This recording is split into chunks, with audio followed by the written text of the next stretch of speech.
Good afternoon and welcome to Bowls at Mount Maunganui for the penultimate day of the Summerset National Fours.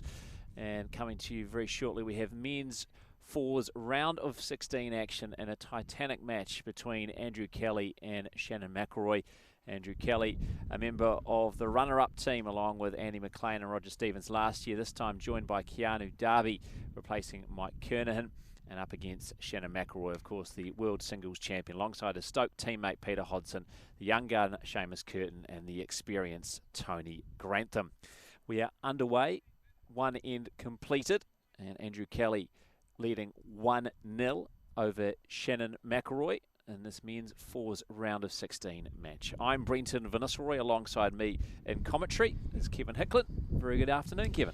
Yes, good afternoon, Brenton, and we're certainly in store, I think, for a fantastic game here in this round of 16. Of course, we just saw Andrew Kelly win his last round on an extra end after he played two ends in a row, played absolutely superb draw bowls to give his team the victory. So Kelly continuing the good form, which he had, of course, at the Summerset Nationals earlier on in Christchurch, where he won the singles and, of course, runner-up in the pairs. So we've certainly got the best, the best going around in action here. And, of course, Grantham, of course, has played for New Zealand. Seamus Curtin has been capped for New Zealand. And we don't have to tell you about Shannon McIlroy and Andrew Kelly, who will both be part of the World Bowls team. So certainly a very, very good line-up here in this round of 16 match. As we watch Keanu Darby just come round the back of that side bowl, get a bit of a touch on it. Directions now barked out from Shannon McIlroy to his number 2, Peter Hodgson. Of course, teammates for the Stoke Thunder, bowls 3-5. Successful Stoke Thunder, of course. Hodgson, of course, previous New Zealand singles winner in Auckland, and of course in that same year was runner-up in the pairs when he played with James Pugh, also from the Stoke Club.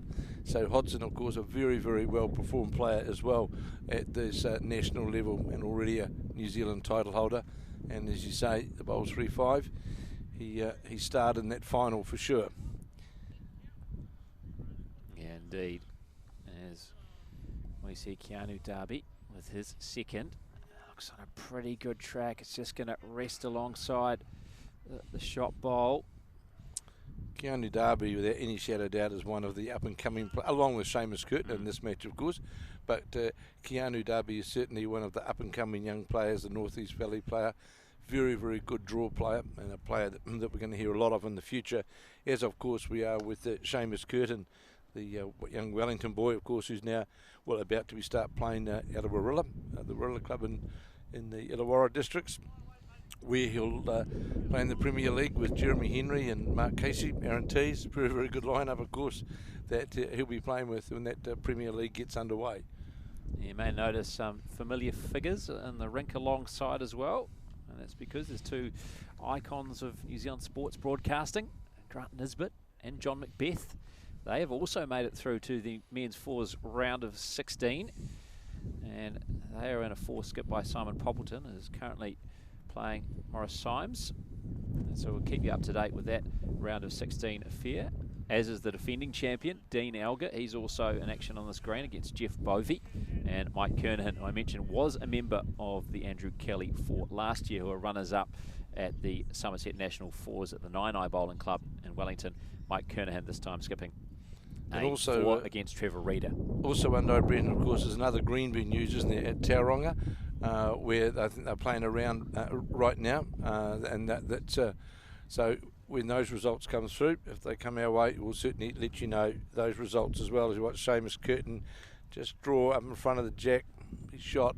Important to note as well that those are quarterfinals, so they are around ahead at Tauranga Domain as well. So Mike Carroll against Craig Merrilees, and Gary Lawson, of course, the 13-time national champion, up against Scott Roberts. So if we do get updates of those results, we will bring them to you. Otherwise, go to the Bowls New Zealand website, and all the results will be posted there, and there'll be a full wrap of the day's action to follow this evening. Of course, Andy McLean now trying to reach up to the Seamus Curtin bowl or to the jack. Just fell outside the bowl. Andy McLean, of course, will be part of the Dunedin side in the Intercentre event, which will be in Wellington in about a few weeks' time. Very accomplished player, as McLean, number of Dunedin titles under his belt. As we watch Seamus Curtin, the young Wellington player, or former Wellington player, And certainly he's got a great future in front of him in the international arena. And what a great opportunity for him to be playing with Shannon McIlroy in this event. And the same for Sheldon Bagley-Howley and Caleb Hope, who of course are lining up with Gary Lawson over at Tauranga Domain. So it's great for these younger players, these up-and-coming players, to have the opportunity to play with these real stars of New Zealand bowls. So they change over. And as we said, skips will now play on this, the second of 18 ends, with the Andrew Kelly skip side leading 1-0. And it is Shannon McIlroy that is holding the shot just in front of the jack. Kelly will play now on his forehand. This was in dynamic form in Christchurch when he played Ryan Burnett of Australia, the Scottish player, in the final of the New Zealand singles when he beat Burnett 21-7. Outstanding display. As we watch the Kelly bowl now breaking down towards the head, just got to get underneath to the jack, and he does, and gets a touch on the jack. It'll be shot. Yeah, of course, he was runner-up in the pairs as well, so looking to continue on his incredible form at the Summerset Nationals this year. Obviously at the singles and pairs in Christchurch at the start of the year, now here in Bay of Plenty at the host club for these Nationals, Bowls Monganui. And we will be back here at Bowls Mount Maunganui for the finals day tomorrow. We're bringing you women's semi-final action from 8:30 tomorrow morning. We're followed by the women's fours final at midday, and then the men's fours final from 3:30. Also, there are women's quarters on the green behind us as well. And we'll keep you up to date with maybe some progress scores of that one. We've got Liz Wisson up against Debbie White, Margaret O'Connor against Sandra Keith, Mandy Boyd against Wendy Green, and Denise West against Catherine Behan. Interesting looking at those, Brendan. 3 of those combinations that were in the semi-finals last year, in fact, in Wellington. Debbie White, Margaret O'Connor, and of course Mandy Boyd. They were all there in the semi-finals last year at Nainai. So they're there again in 2020. Yeah, Mandy Boyd trying to go for an incredible 5th title in 7 years. Yeah, it's a and magnificent 6th overall, which would be more fours titles than any other woman. And she's only, what, 27, 28? Correct. Incredible. So, watch now. Andrew Kelly, he's talking this bowl. Looks as though it's going to go on the outside. Just got a touch on the bowl. Moved it back behind the head. Shannon McIlroy coming up to have a look to see what weight he's going to play. And the indication there from Seamus Curtin is that, in fact, 2 down is the call. It's a good start so far for Andrew Kelly's 4. So as Kevin mentioned, they had quite a fight back in their last match. So 13-7 down, I believe it was, or 14-7 down it may have been, 13-7 with 4 ends to play. Up a 2 on the final end to set it to an extra end, and that was all Andrew Kelly's work, drawing two shots within a foot. And of course on the extra end, he with his first bowl again, he was down on the head, changed the head around, and resulted in the shot. So Kelly in great form as we watch Shannon McIlroy. Indication was from Seamus Curtin that they're 2 down. McIlroy playing through the head on his forehand with reaching weight, trying to get up to the shot bowl or the jack, got the front. So we'll see, and Peter Hodson bowl got turned over into the head, and we'll see the board change over in a minute. Well, it's certainly at least 1, isn't it? May have cut the count just to 1, perhaps that moving that Pete Hodson bowl, as you mentioned, Kevin, into the head, and it's just the 1. So 2-0 now. Andrew Kelly leading Shannon McIlroy after 2 of the 18 ends. This men's fours round of 16 contest. We are down to quarter-final action in another section of the draw, and all of the women through the quarters, and we'll endeavour to keep you up to date with those scores as well. I might actually venture around the boards, perhaps it might be the best approach later on as this match progresses, to keep you up to date with those women's quarterfinals, because we must also mention this was the last of the men's matches to get underway because of Andrew Kelly's match finishing late. Correct. Because of an extra end. So we should be able to bring you a lot of the other results around the green while this match progresses. Simon Popperton is leading Morris Symes 3-2 after 4 ends. of 18, and the other games are further down. And as Brendan said, we'll keep you posted on those results. I can let you know as well, Jeff Bovey leading the defending champion Dean Elgert 5-0 after 4 of the 18 ends, and it looks like it's Mike Kernan leading Trevor Reeder 6-5 after 3 of the 18 ends. So very high scoring early on in that match. That game certainly is, as we look at these two lead bowls that have gone into the head. Two very good opening bowls. And it would be Tony Grantham holding the shot as we watch now. Roger Stevens, formerly of Invercargill, now in Dunedin. He'll be leading in the Dunedin into centre forward side. Playing on the backhand, breaking down towards the head now. This looks to be really handy too. Is it going to sit on the Grantham bowl? Just rolled outside it.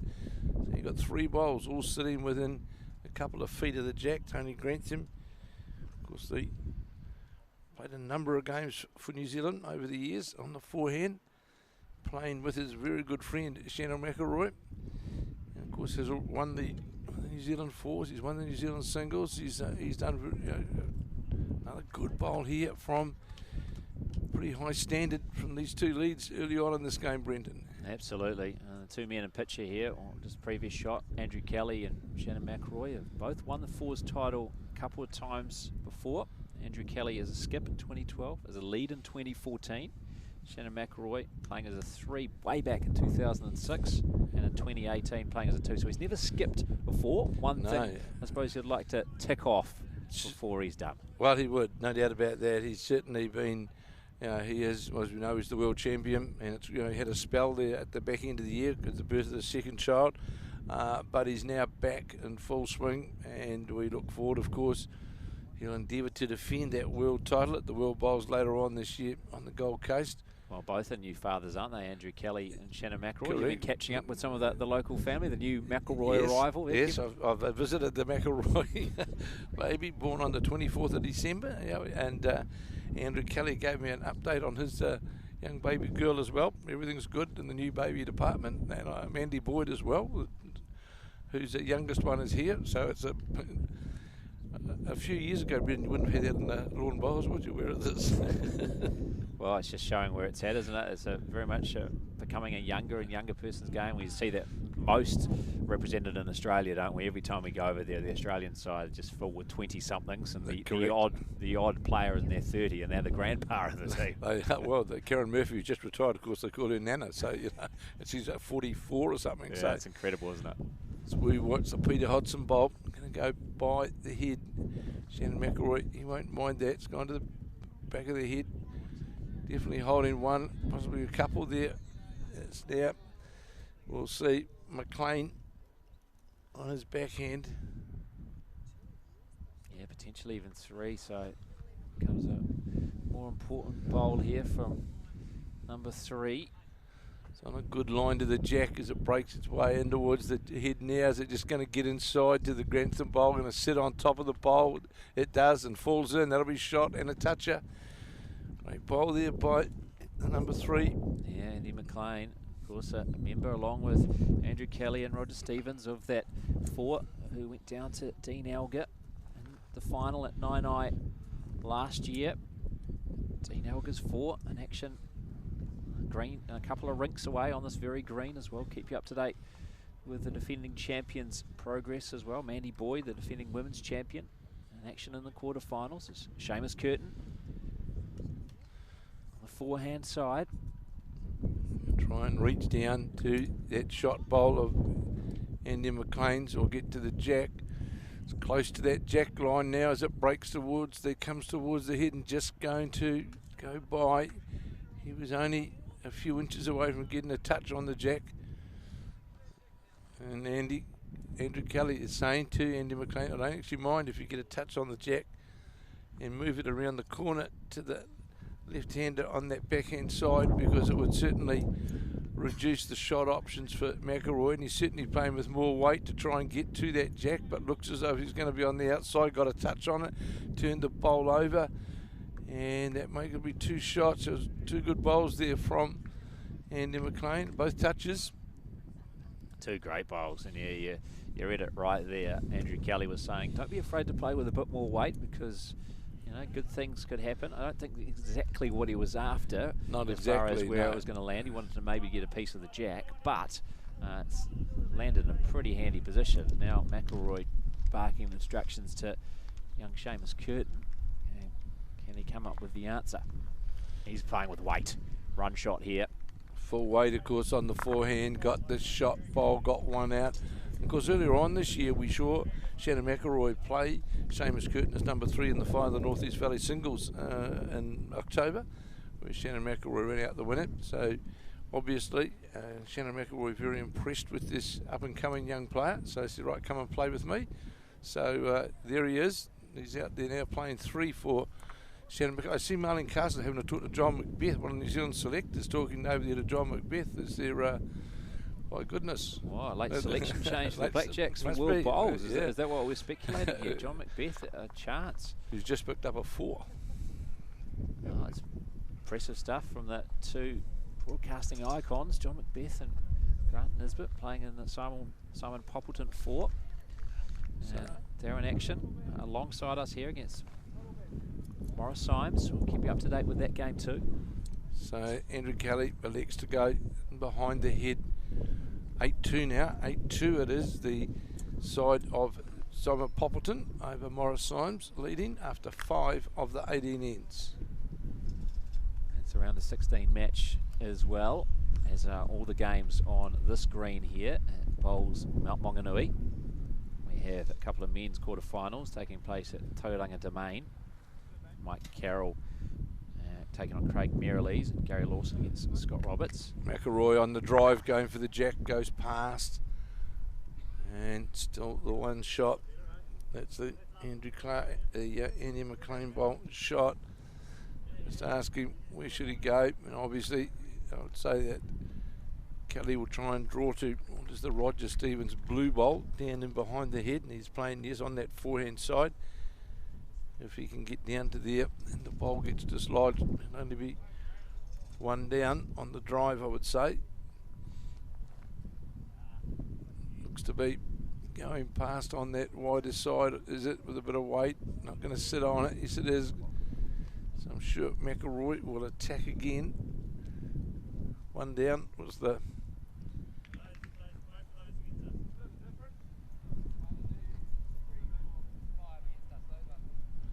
So McIlroy is going to attack.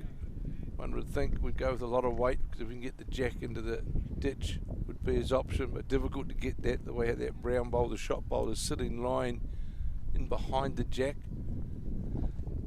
So the call from Seamus Curtin still is to attack down there. Yeah, Shannon McIlroy wants to have a look himself though. He's going to come and inspect the head. Well, I think from Shannon McIlroy's point of view, he doesn't want to be off target and flick out the 2 bowls on the side, because if he was to do that and not get the jack, in fact, it'd be 3 down. So, yeah, so he's going to attack on the wider side, which gives him a better opportunity rather than just to attack straight to the brown bowl, because if he undergreened, he could possibly dislodge both of his own bowls. So, McIlroy is saying he'll play to the Tony Grantham bowl, which is sitting just low of the jack.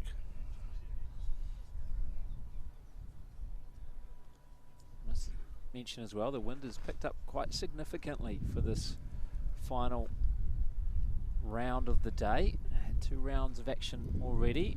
It was relatively benign earlier, nice and warm. McIlroy playing down, as we said, to get to the Tony Grantham bowl or the jack. Gets the jack clean. Where's it gone to? His bowl's still going through. And we'll see in a moment what the result. Tony Grantham has got the jack. It's 2. See confirmation of that, certainly at least one, but I think I saw Seamus Curtin put the 2 fingers up. Seamus Curtin's bowl was definitely the deepest bowl on the rink. As we look over now towards the port of Mount Maunganui, and the Ruby Princess is birthed out there in front of us. People enjoying their day in Mount Maunganui from around the globe, spending their money in Tauranga or Mount Maunganui. Yeah, the cruise ships come out regularly to Tauranga. And I think confirmation of that score. I believe it is 2 apiece now between Andrew Kelly and Shannon McIlroy. So it looks like it was a 2 on the previous end. It's now after 3 of the 18 ends. This men's fours contests, round of 16. So Roger Stevens looks as though he's going to run all the way to the jack, running on that short line, just going to pull up about a metre, lower the jack. Tony Grantham, of course, he'll play for Auckland now in the centre in Wellington, playing on his backhand. Got the shot sitting just in behind the jack. Just wonder if this is right under the line. It's getting towards the jack now, and will be the shot itself. Will finish virtually jack high, just in behind the jack. So Roger Stevens now on his forehand. Yeah, appreciated there by the crowd as well. Good audience and attendance. Some of them turned off by a bit of the wind that's coming late this afternoon, but good to see a good crowd still hanging around, and I'm sure there'll be a good healthy number here tomorrow for finals for both the women and the men. So we just see Roger Stevens with his second bowl on this, the fourth end, just rest on the Tony Grantham bowl, the jack high bowl, and take shot. Peter Hodgson now on his backhand, the Stoke player, well performed player in Nelson. Looks to be on that narrow side. Is it breaking down towards the head now? It's going to just get under the bowl of Stevens, and it does. McIlroy won't mind. There's another bowl on the head for sure. Pretty high quality start to this contest, and I suppose with the players we've got on show, Kevin, it's not really a surprise, especially when they've got these fantastic skips, informed skips as well, and Andrew Kelly and Shannon McIlroy. As we watch Keanu Darby on his backhand, former South Canterbury player, now of course in Dunedin. Looks as though it's going to run under the line. Now the green running here about 17 seconds today, and I did check that with Morris Symes just before they went out. I thought it might have slowed up a bit. We got a bit of cloud cover late this afternoon, but Morris Symes confirmed to me it's still running at 17 seconds as we watch Peter Hodgson with another set of his multicoloured bowls. He's got a thing about these multicoloured bowls as Peter Hodgson. Are those a dark blue and white, or is it? Yeah, I say dark blue. I think there's a slight variation on the McIlroy bowls, aren't they? McIlroy's more of I suppose, a royal blue. Stoke blue. Stoke blue? Stoke blue. Is that a royal blue? Or is Stoke blue actually an official colour day? Well, I can tell you that Brendan Hodgson will tell you it is. That's for sure.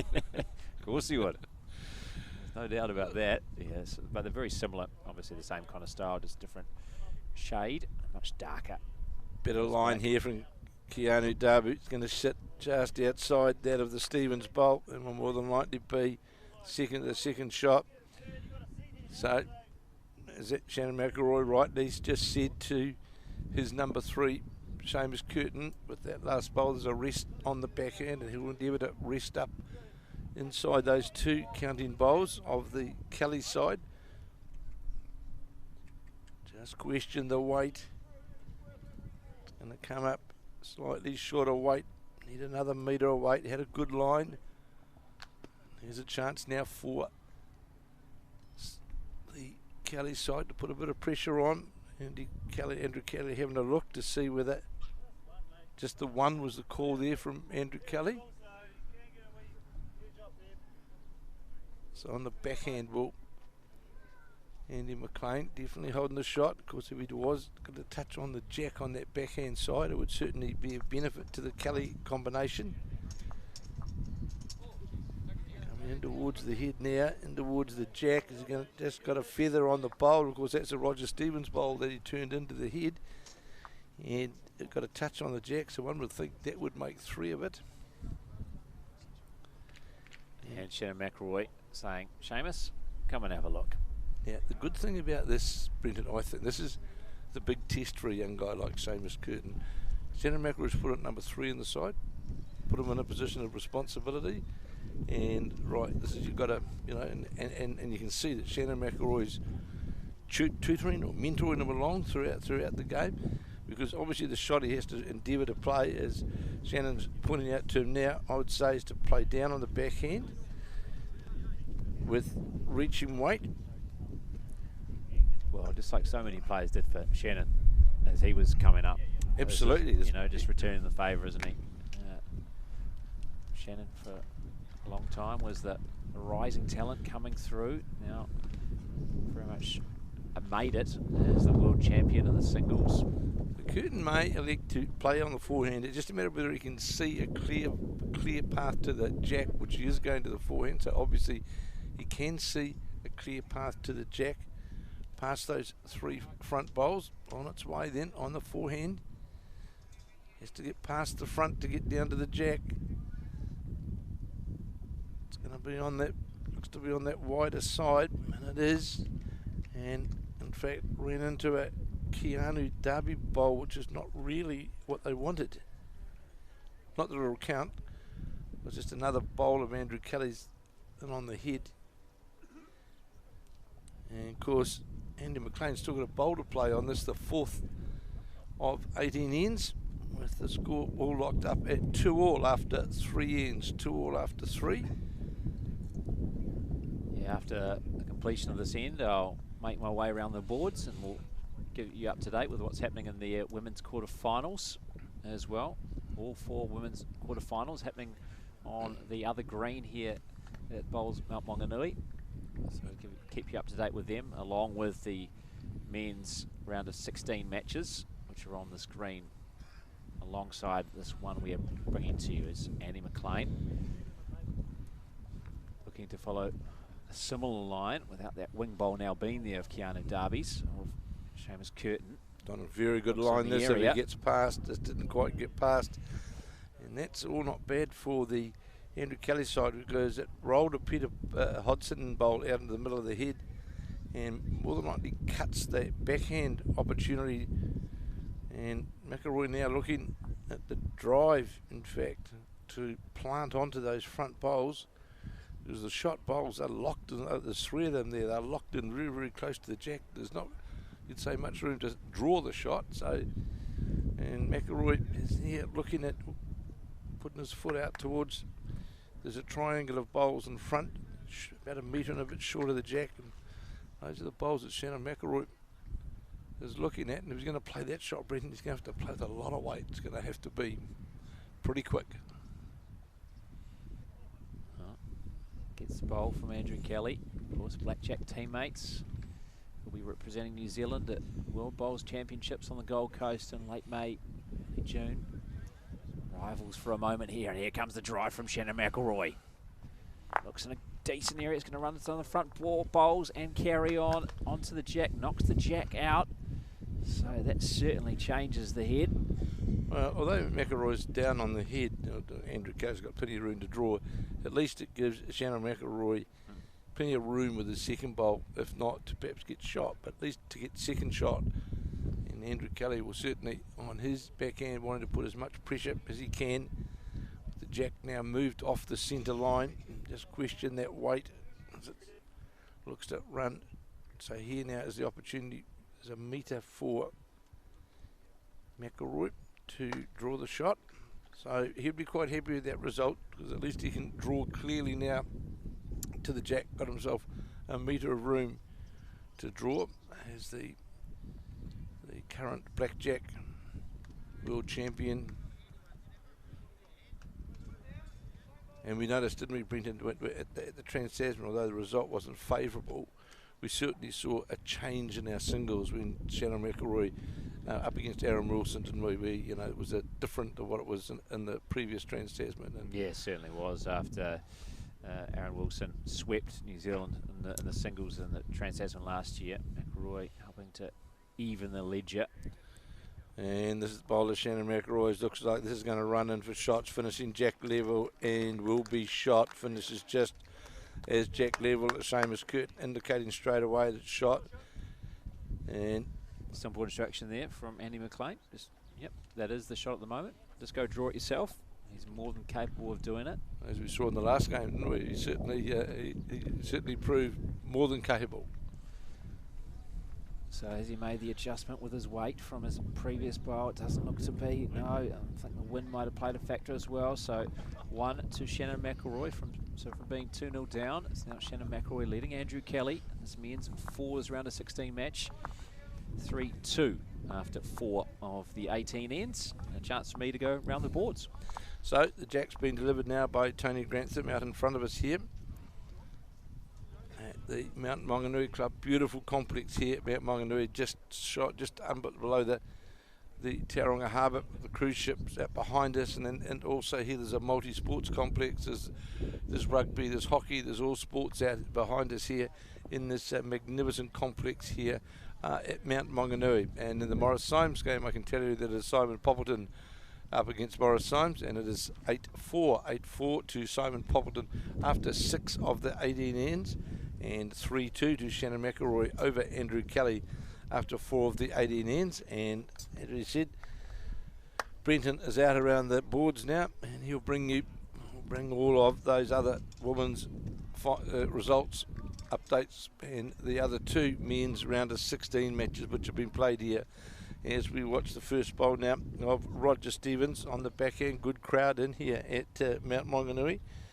As this nor'easterly wind blowing through.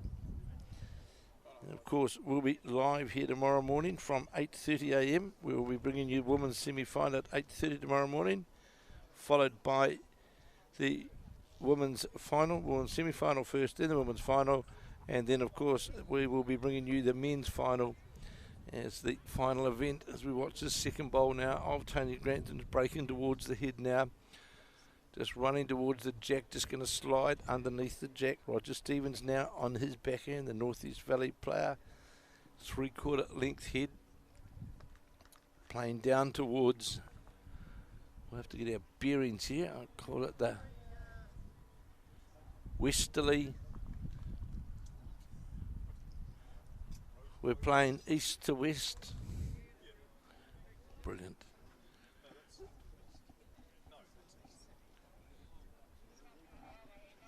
So we saw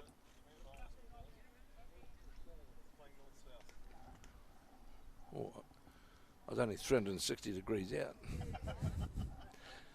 As we watch this bowl of Peter Hodson, breaks towards the jack, just slips by a fraction.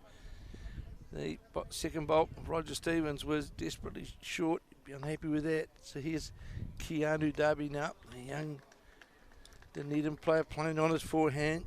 Very promising young up-and-coming player is Keanu Darby on the forehand. Breaking in towards the head now. Gets the jack, and Unfoot just ran the jack onto the Grantham bowl.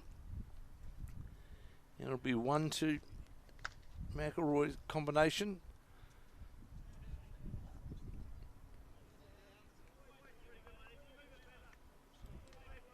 So Shannon McIlroy saying to Peter Hodson.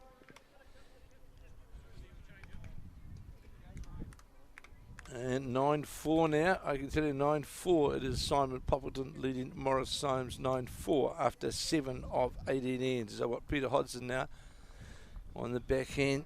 He moves the jack. Shannon McIlroy won't be too concerned about that. Tony Grantham bowl, as you can see on your screen, is shot with the jack in behind it. The Hodson bowl is going to pull up short. Quite a bit of wind blowing through on that side of the rink. So here now is Keanu Darby playing his second bowl on this, the 15. And Brendan just about to rejoin us. And we'll give you those updates in but a moment as we watch the Keanu Darby bowl now breaking down towards the head, trying to get to the Tony Grantham shot bowl. Just going to go outside it. And we'll go to the back of the head, the rear of the head. Yeah, so women's quarter-final action after 5 of the 18 ends. Debbie White leading 7-2 over Liz Whitten. After 5 ends as well, Sandra Keith leading Margaret O'Connor 8-1. After 4 ends, Wendy Green leading Mandy Boyd 8-4. And after 3 ends, Catherine Behan leading Denise West 5-1. So that's women's quarter-final action here from the Summerset National Fours. It's on the other green, so we'll keep you up to date with those scores. Probably every 4 ends I'll make my way around the boards and we'll keep you up to date with the other men's fours round of 16 matches here on the screen too. So now we've got Andy McLean on his backhand, trying to play down to what is the shot bowl, the Tony Grentham bowl, with the jack just sitting in behind the, looks on the narrow side. No, it's running now towards the jack, going to sit outside. Great attempt by the Kelly number 3. Shannon McIlroy indicates, in fact, it made shot. It looked narrow out of the hand, but held up with that breeze. So Seamus Curtin now will follow that on his forehand. Play down on the draw.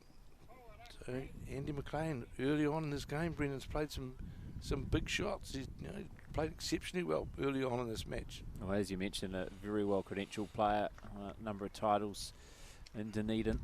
Now looking to do it on the national stage here. Came very close, of course, last year to winning a national title with Andrew Kelly, Roger Stevens and Mike Kernahan.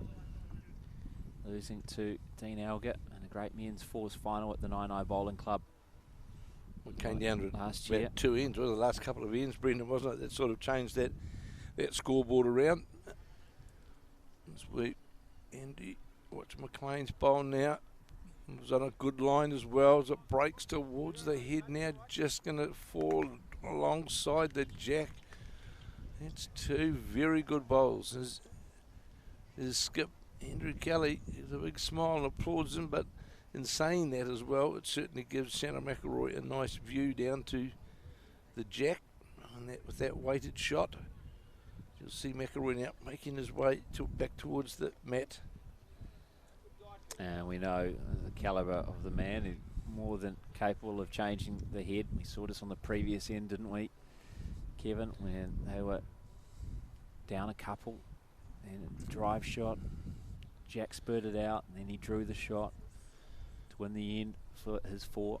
Well, he certainly played that last end, played it really, really well, got the conversion, got the shot to move the jack and then drew the shot. As we watch now this first bolt of Shannon McIlroy's getting down towards the jack, just going to run outside the Andy McLean bowl. Certainly had the right weight, just misjudged the line only by a fraction. Yeah, you can see playing with that weight, trying to reach it and sit on it, wasn't it, to try and draw the shot. It was, yeah, and of course we've got to touch on the jack. He's got a bowler, Seamus Curtin, sitting out and behind there as well, but he just, these top players, as you and I have seen so often, Brendan, have that, and especially we've seen it with the Australians, they've got that real ability to be able to play with just that wee bit of controlled weight to reach a bowl, turn a bowl over.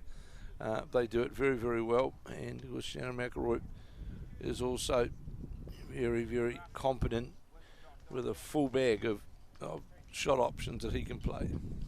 Oh, that was best exemplified in his men's pairs match that we brought to you from the Trans-Tasman alongside Gary Lawson as well. It was an absolute treat, wasn't it? It certainly was. You probably still haven't stopped talking about it, Kevin, because it was just an absolute thrill to commentate. Well, yeah, it was, because we were looking forward to it, and it delivered exactly what we wanted, and it was an absolutely outstanding match, and the 4 players were just, world class. Yeah, certainly the case. Wedlock and Wilson for Australia. Of course, we're going to see as well a couple of months' time with the World Bowls on, we're going to see the likes of Alex Marshall and Paul Foster, the Scottish combination, who are reputedly the best combination in the world, and we're going to see them in action. And they certainly, their medal count certainly confirms that. So we'll certainly be able to bring you some fantastic action from, as we watch Andrew Kelly. He made 3 of that, drew right in behind the jack.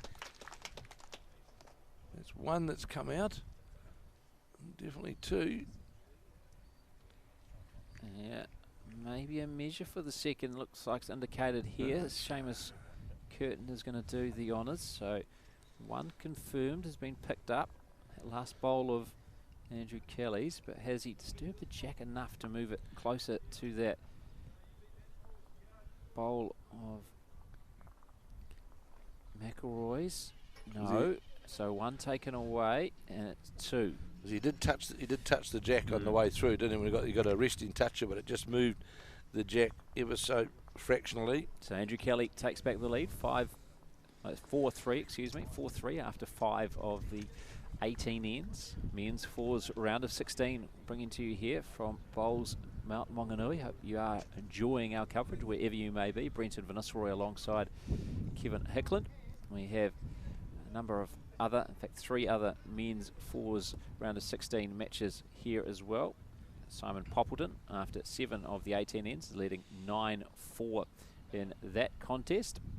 On rank number 6, the defending champion Dean Alger is down 3-7 to Jeff Bovey after 6 of the 18 ends. And Trevor Reeder is leading Mike Kernahan 8-7 after 5 of the 18 ends. It's men's fours round of 16. We have women's fours quarterfinals, and I will have another score update for you in a few ends time as well as we make our way to the boards on the other green. As Roger Stevens has played his first bowl on this, the 16, and is drawn in behind the jack right on the centre line as we've got the Tony Grantham bowl, which is just going to drop under the centre line, and it just runs away. So Roger Stevens will just waiting now, because Simon Poppleton about to play on the next rink, so Roger Stevens just waiting for him to play his bowl. Stevens on the forehand, playing up towards the port end here at Bowls Mount Maunganui. Looks to be on the wider side. How far is it going to come back?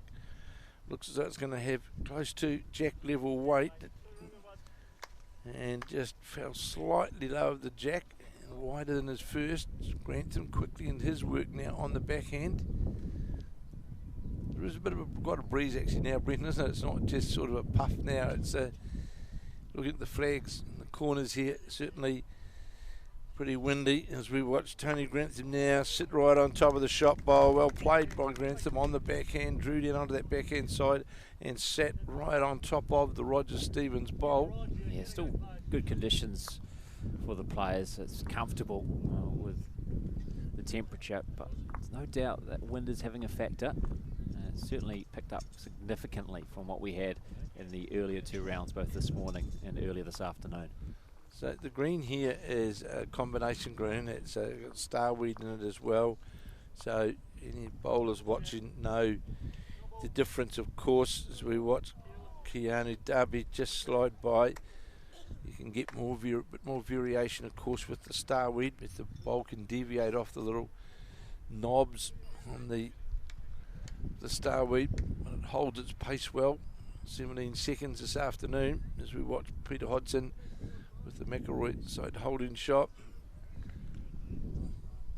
on a good line, just going to drop under it, finish it jack high, won't count. Roger Stevens bowls second shot, so Keanu Darby will come down again on his forehand.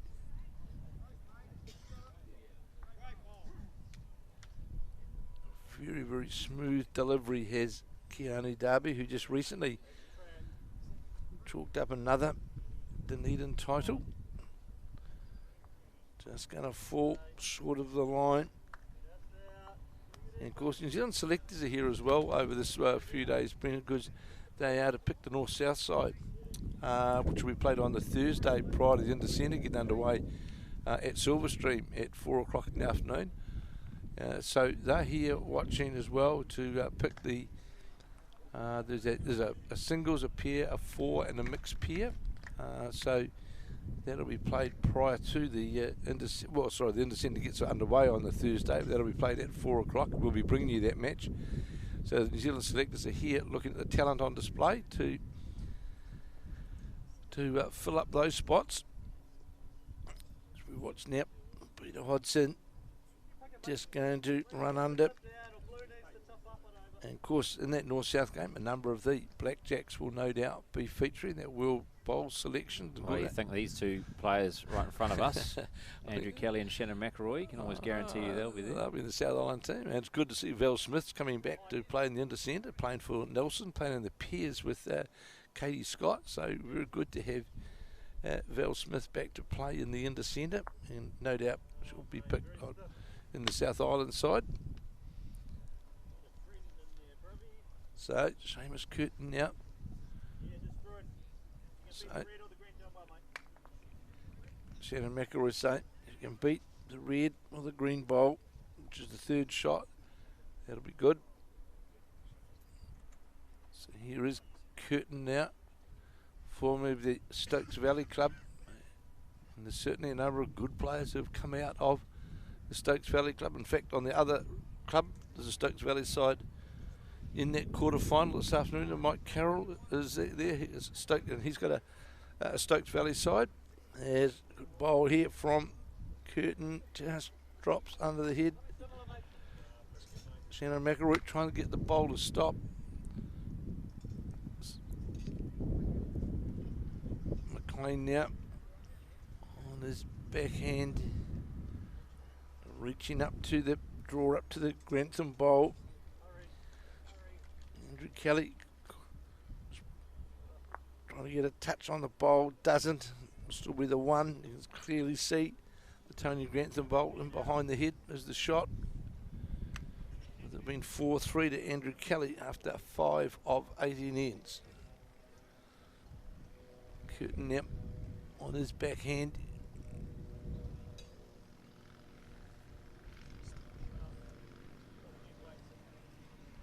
So Shannon McIlroy saying if you've got dead weight, you'll draw the shot.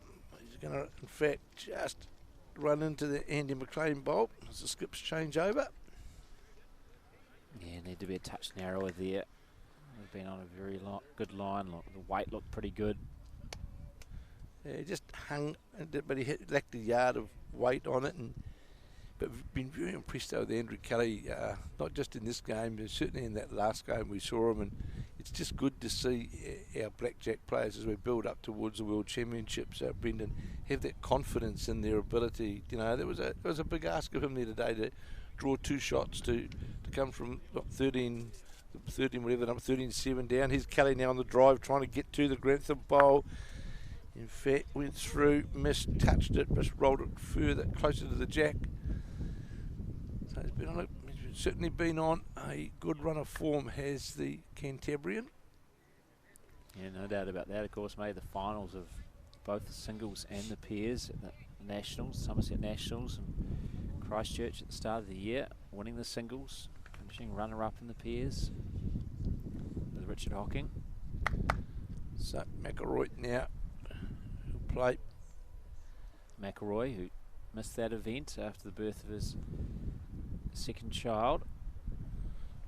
So here's McIlroy on his backhand.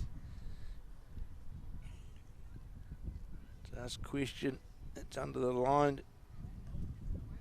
That event that you referred to before, of course, Brendan, when Shannon McIlroy played 2 and won that 4s title in the lead-in, and he was up. Seamus Curtin was actually in the opposing side. That they with Sheldon Bagley Howley, Jesse Russell. I can't remember who the other one was, and they played the side of Ali Forsyth, Gary Lawson, Shannon McIlroy, and Justin Goodwin in that final. So, and here they are now playing together. And no doubt at some stage in the future, I will be playing with New Zealand together. Yeah, I'd say so. Certainly, Seamus Curtin already getting that opportunity for New Zealand at World Cup last year, and no doubt, I think a long future outdoors lies ahead of him for the New Zealand side. As another to Shannon McIlroy. Was it just the one, Kevin? Well, it was definitely Roger Stevens had the bowl in behind the head unless that got dislodged, but the way it just, I'm sure you wouldn't have seen Andrew Kelly drive. It was going to possibility of dropping a number, but we'll see in a moment when they change the scoreboard with 6 ends gone of that 18. You know, already a third of the way through this contest. Tight, just as we expected between these two very well credentialed 4s, and it's just confirming it is 4 apiece after 6 of the 18 ends. Skipped by the Blackjacks teammates and Andrew Kelly and Shannon McIlroy. Another good opening bowl from Tony Grantham on his forehand, draws directly in behind the jack, just under a metre on the centre line. As we watch now, the first bowl of Roger Stevens on his backhand looks to be a pretty good line as it breaks down towards the head now.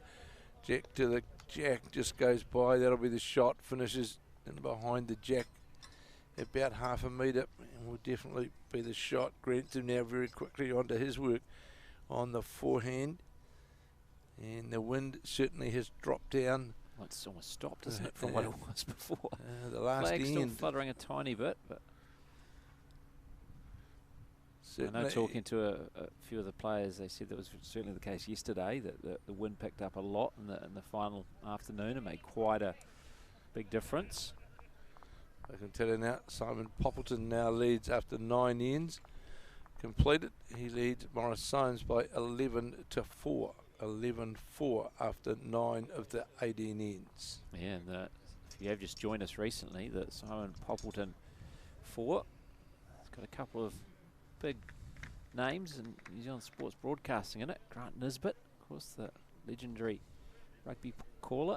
John Macbeth, who's covered, must be close to double digits when it comes to Olympic Games. Yeah, summer and winter. Yeah, it would be, I would say, yes. Long-time broadcaster at TVNZ.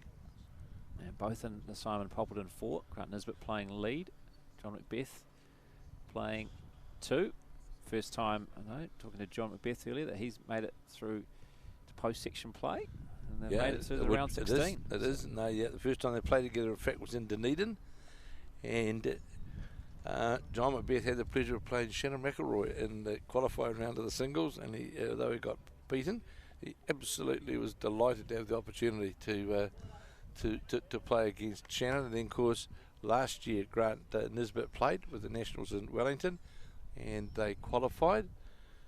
So 2 years in a row now for Grant Nisbet. Of course, Nisbet, he's called over 300 All Black Test matches, which goes back a number of years.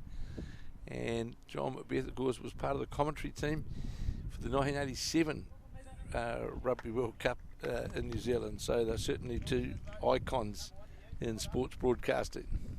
Yeah, no doubt about that. So they're in round of 16 action, looking at a pretty good position halfway through their contest, which, as you may notice, is through 9 ends. We're only through 6 here because that match got underway a while before this one. Because, again, if you have just joined us, Andrew Kelly's match in the round of 32 went to an extra end. And so this match started a bit later as a result. After 7 ends now of the contest between Dean Alger and Jeff Bovey, it is Jeff Bovey leading 7-6. And after 6 ends of the match between Mike Kernahan and Trevor Reeder, it is now Mike Kernahan leading 11-8 in that match. So it is the Roger Stevens bowl. We shot sitting Jack level, the same as Curtin bowl. It was around about a metre below the jack. So now we'll have Andy McLean, another avid sportsman, worked for Otago Cricket, Otago Hockey. He's been a real avid sports administrator and follower. As he falls short with this first bowl, Curtin now, same as Curtin. On the forehand, very smooth delivery. Here's the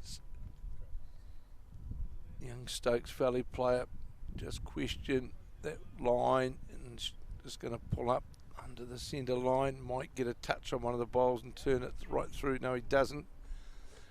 Andrew Kelly looking, saying there's a lot of short bowls. So he's indicating to Andy McLean, you need another metre. So the call is that in fact it is 2 to Shannon McIlroy, which would be definitely the Peter Hodson bowl, and more like that same as Curtin bowl in front are the 2 counting bowls. As we watch Andy McLean have to thread the needle through a few bowls, breaking in towards the head now. Looks to have weight on it. He's going to get to the jack, gets to the jack and runs it all the way back to the Keanu Derby bowl. And in fact, when the skips change over now, it'll be 2 to the Andrew Kelly side.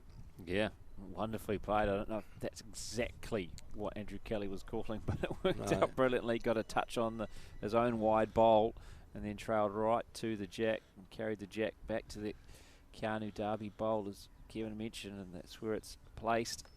So Well, vastly different look to the head than it was just before that one bowl. the old masters of the past would always tell you, if you've got a player playing number two, never be frightened to be over the head. Never ever be frightened to be past the jack, because not very often the jack moves forward, but there's a strong chance it can move backwards. And as we just saw it then, and we were lucky, got a feather off that bowl, but he was in the target area obviously, and got that. Just ran straight back to the bowl of Keanu Darby. So McIlroy now, he's playing on the forehand with a lot of weight, trying to get to the jack in the ditch. Got caught up on a front bowl, got caught on the Roger Stevens bowl, was on a very, very good line to the jack. So it's obvious shot now. We're going to see Shannon McIlroy play with his second bowl. Definitely 2 to the Kelly side at this point. Andrew Kelly has a chance to make it 3 here. Quite a lot of room to work in. And of course he will have the final say on this end. It's just going to go through the gap though. It's not a bad place to be though, being a back bowl, especially if McIlroy is going to play what he did the last and try and get the jack into the ditch. He won't mind that going to the back, but I'm sure if McIlroy makes contact with the jack, there's every chance it would actually go straight back, and the McIlroy bowl would go with it, just the way how the bowls are sitting.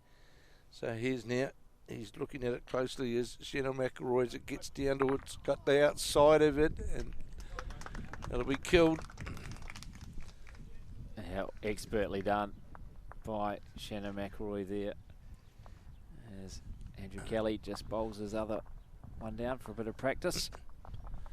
Yeah, McIlroy was always in the target area, and there's plenty of bowls to work to, so it was always a chance of the kill.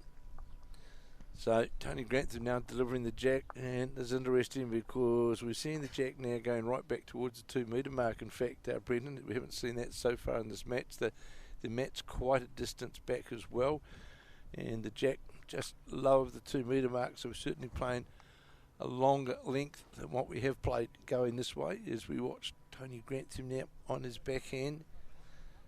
4 all after 6 of 18 ends. Yeah, if the previous end killed, of course, so we replay this, although we are, with all the bowls being down that end, players deciding, let's just play this way then. Let's not a lot easier. play this. Exactly. Let's not carry all our bowls up where they came from. So Roger Stevens with the Grantham bowl, Tony Grantham bowl, going jack level by about a metre. And Roger Stevens now, the North East Valley player, going to go past and finish and behind the head.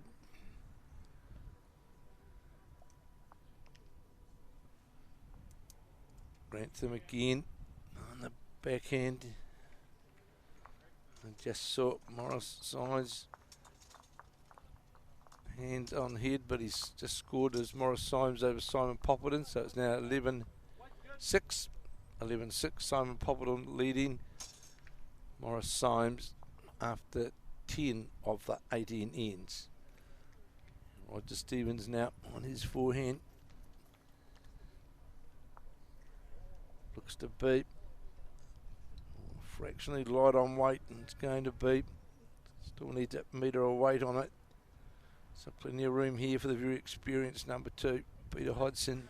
Yeah, not what we've come to expect so far as we look at the head here. And interesting though, Brendan, they changed the length. Exactly, and it certainly had an impact on both leads. All of a sudden, from going to being centimetres away, they're we'd say metre away. So Peter Hodgson wanted to try and beat first in. Yeah, who's going to adapt quickest? And it's not going to be Pete Hodgson. No, he's going to be well short. So here's Keanu Darby now on his forehand. He'll want to certainly first and best dressed here, get as close as he can to the jack. Certainly on a better line, but how's the weight? No, it's certainly not the weight there either, Brenton. It's going to pull up short. Wow, there's a really scrappy end so far. 6 bowls in, and the closest is what, 1.5 meters? It would be a metre and a half. If that, it's probably been generous. You look at the monitor now, yeah, we're more than are being generous. I'd say it's at least a couple of metres. Is what Hodson now. He's certainly given this more weight. As this breaks in towards the head now, it's more than narrow. Has to get the jack to do anything, but it's going to go by quite a distance. And gave himself more of a chance, but didn't get the line right there. And so just a big puff of the cheeks from Pete Hodson. So here now is Keanu Darby. He's certainly got a wider line on the draw, but that looks to have quite a bit of weight on it, Brendan. But man, it has, boy. This is certainly this has changed things around, hasn't it? Absolutely. Well, you can see that the 2 bowls at the top of screen here, the Keanu Darby and Pete Hodson bowls. So they're both short with the first, and they're both long and narrow with their second. Very much so. And you know, as Brendan rightly said, at this point, really a bit 2 metres from the closest bowl to the jack. This bowl of Seamus Curtin's is more than likely going to be the closest, but that's still going to be a good. It's still a metre at least from the jack, as we see it pull up now. Yeah, you can see the hand gesture there from Andrew Kelly saying it's still well over a metre that is short. It is the shot, but a lot of room here for Andy McLean. If he can just find the right weight. Well, it's on the wider line, but it's, how far is it going to come back with that weight? It won't come back far enough. Andrew Kelly urging it on, but still got a. That might be the shot. Well, was that an indication that was the shot?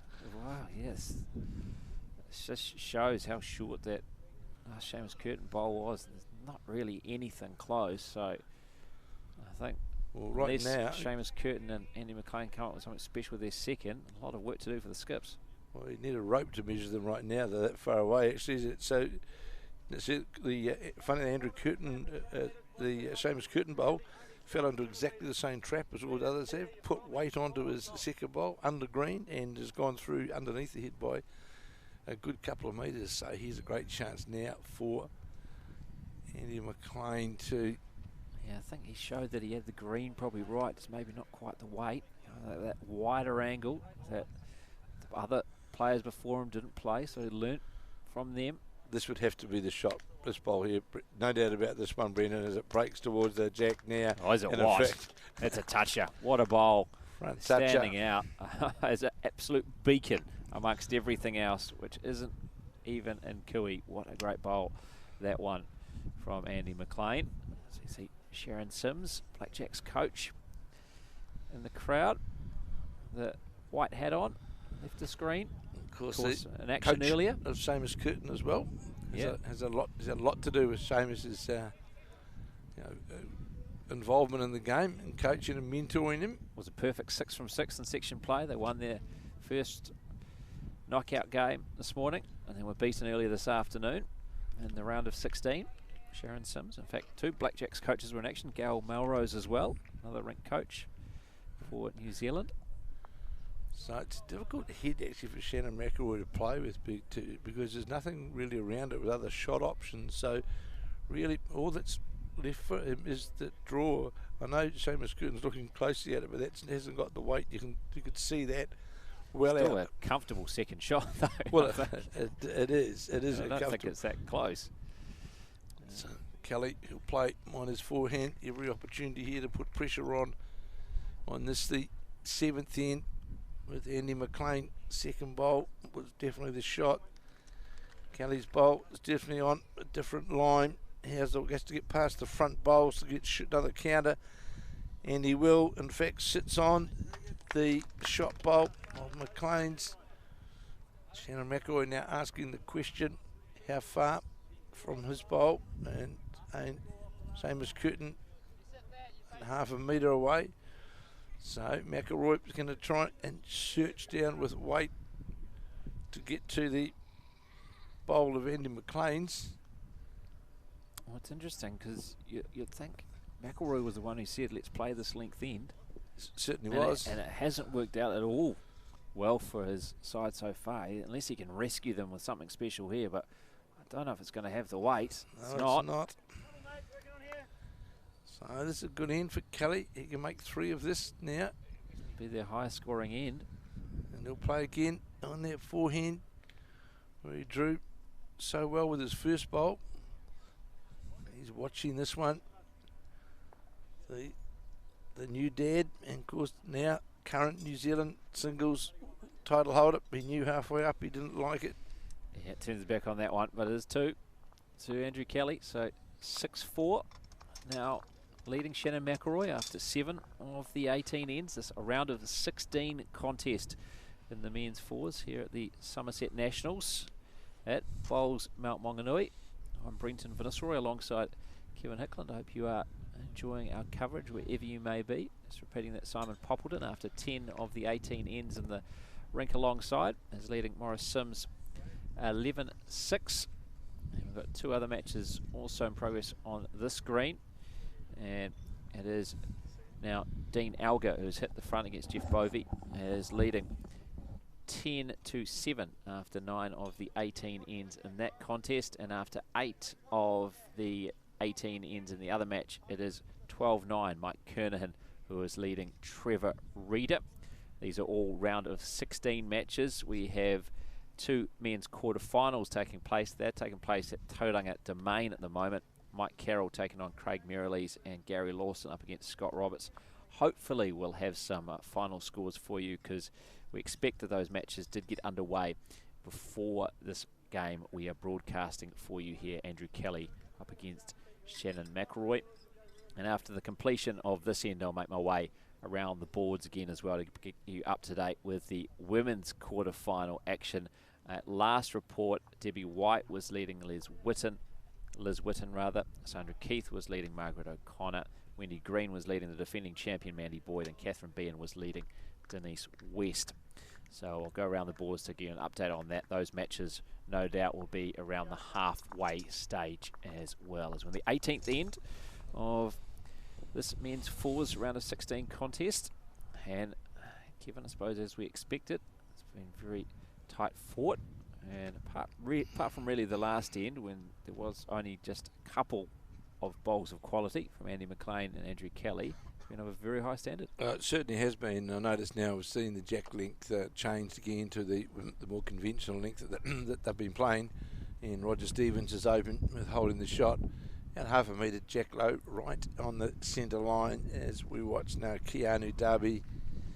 And it's interesting, I saw Andrew Kelly, when the jack was about to be delivered, just put his bowling rag out as we watch Darby get a touch on the jack, move it a wee bit deeper down the green, and just indicating to his lead where that breeze was coming from. And Stevens played a good opening bowl as we watch now Peter Hodgson playing right down in front of us here with the Kelly side, Andrew Kelly's side, leading 6-4 over Shannon McIlroy after 7 of 18 ends, and the bowl of Hodgson's will fall low of the jack. So Keanu Darby now, he'll play again on his back end, every chance to draw another counter here. Very impressive young players, played New Zealand age group, and I'm sure when the selectors get together, be one of the names that will be debated for the selection in the South Island team. He's certainly a very good, promising player, just goes by. Yeah, unfortunate there, just got on the outside of his previous bowl rather than sitting flush, and would have made it 2. 11-7 now, Simon Poppleton leading Morris Symes after 11 of 18 ends. 11-7 as we watch this bowl of Peter Hodgson, certainly on a different line than his first. It gets down towards the jack and sits on the jack, moves it back, but just unfortunately moved it closer to the Keanu Darby bowl. And the good thing for the Kelly side, the second bowler Keanu Darby's, of course, went past the head by about a metre, so it does give. And Andrew Kelly saying if the jack moves, that's fine. Confident draw was the call from Andrew Kelly, which means if Andy McLean does make contact with the jack, it shouldn't cause any damage. Definitely watching this bowl. It's breaking in towards the head, towards the Peter Hodgson bowl. Has to get past that. In fact, just feathered the Hodgson bowl. Finishes jack level.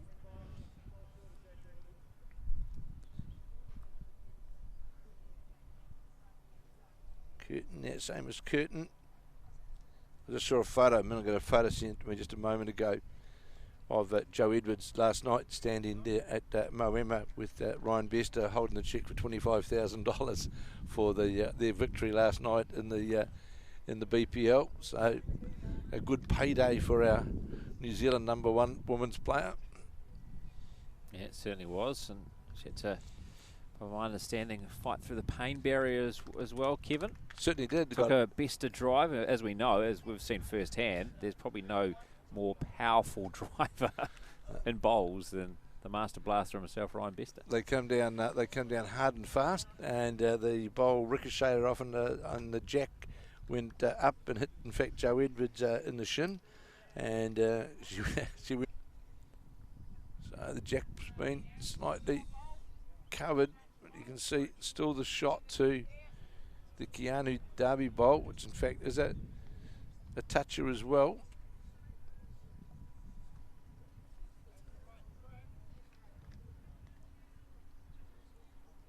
That wind just sort of, it's not causing any problems, but just a wee bit of a breeze that's hanging around still. Kelly making his way to the mat, back to the mat. McIlroy's side deep in conversation, but really tight game. It's all a game of 1s and 2s today. There's been no, and there hasn't really been the opportunity for either side to pick up a large scoring number. It's all been 1s and 2s. Shows the quality of these players as we watch. Andrew Kelly trying to get down to the Peter Hodgson bowl and turn it through the head, just goes by. So the shot there that Andrew Kelly was trying to play was to turn the Peter Hodgson bowl completely out of the head, and it would leave Kelly combination holding 4 shots. But let's remember, of course, Shannon McIlroy's got 2 bowls to come as well. So, but those opportunities, if they come along and they're not a danger shot, give them a go. And as it turned out, Kelly was just a fraction wide of the bowl and just went by. But it'll be interesting to see here what McIlroy does as he looked to maybe play in a bit of cover to where potentially jack could be moved. If it gets a bit narrow, Andrew Kelly gets the jack. McIlroy playing on the backhand, trying to get down to the Peter Hodgson bowl, but ran into the very, very short bowl of Tony Grantham's. Andrew Kelly jogs back up the rink. It looks like our Ruby Princess is getting ready to sail.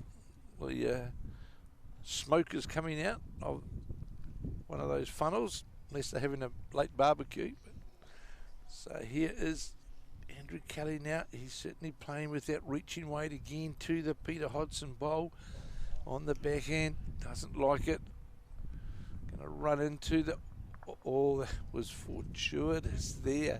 Very fortuitous, and he almost put a hand up saying, sorry about that one, because that was very lucky. Ran into that short bowl and then got exactly the result he was trying to, which is knocking out the Peter Hodgson bowl.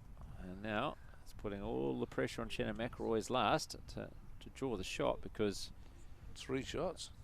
Yeah, is it even more than that?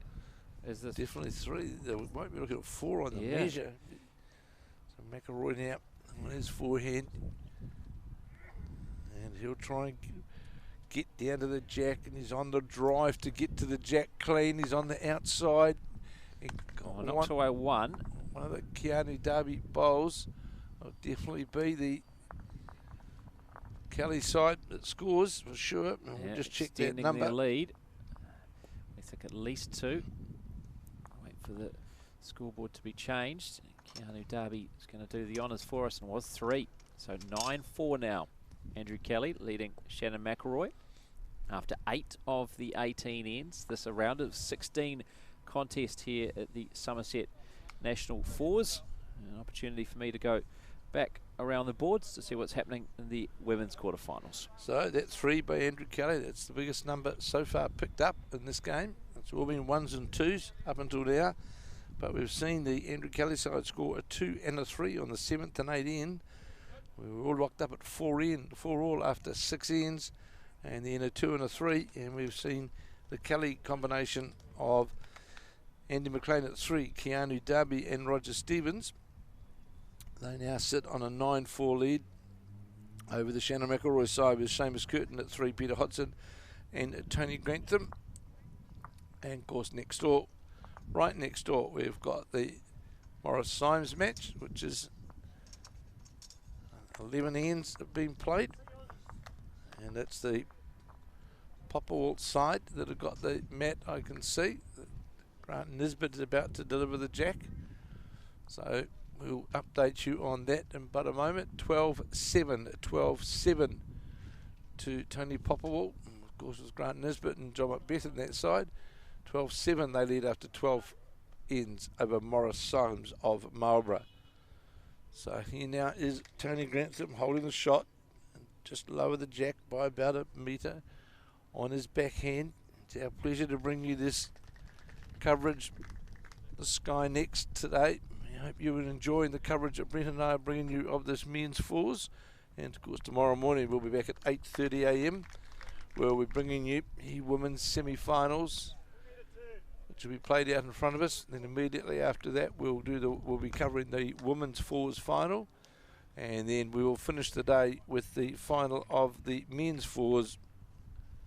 And remembering, as Brenton said, we have got 2 other quarterfinals which are being played at the Tauranga Domain Club, and if we get those results come through to us, we will certainly bring those to you as we watch the Keanu Darby first bowl, just going to break low of the jack.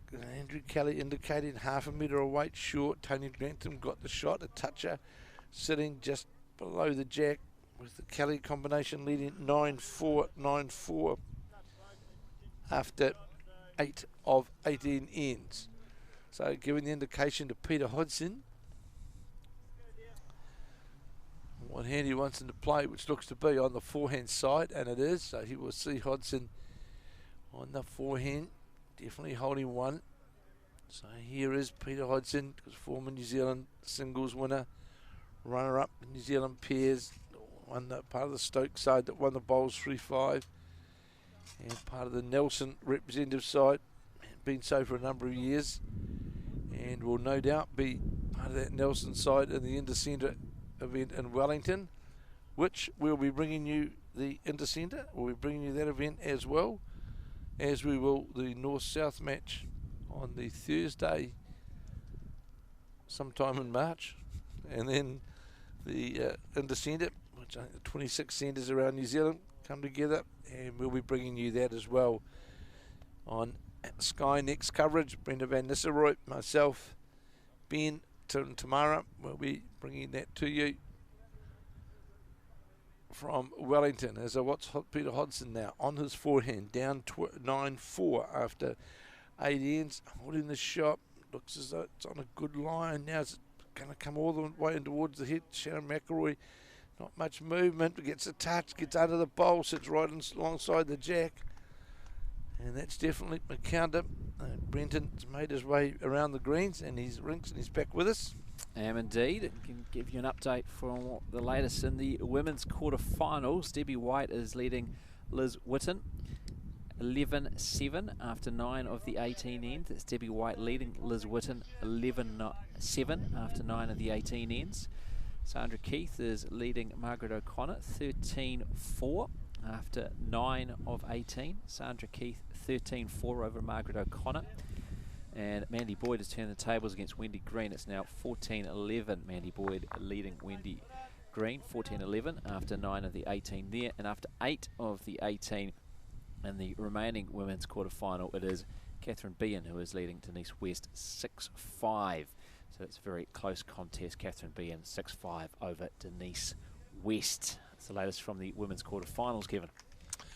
So down in front of us, that is the Tanya Grantham bowl, which is Peter Hodgson bowl, which is shot as we see this bowler Same as Curtin. It's going to be very, very short.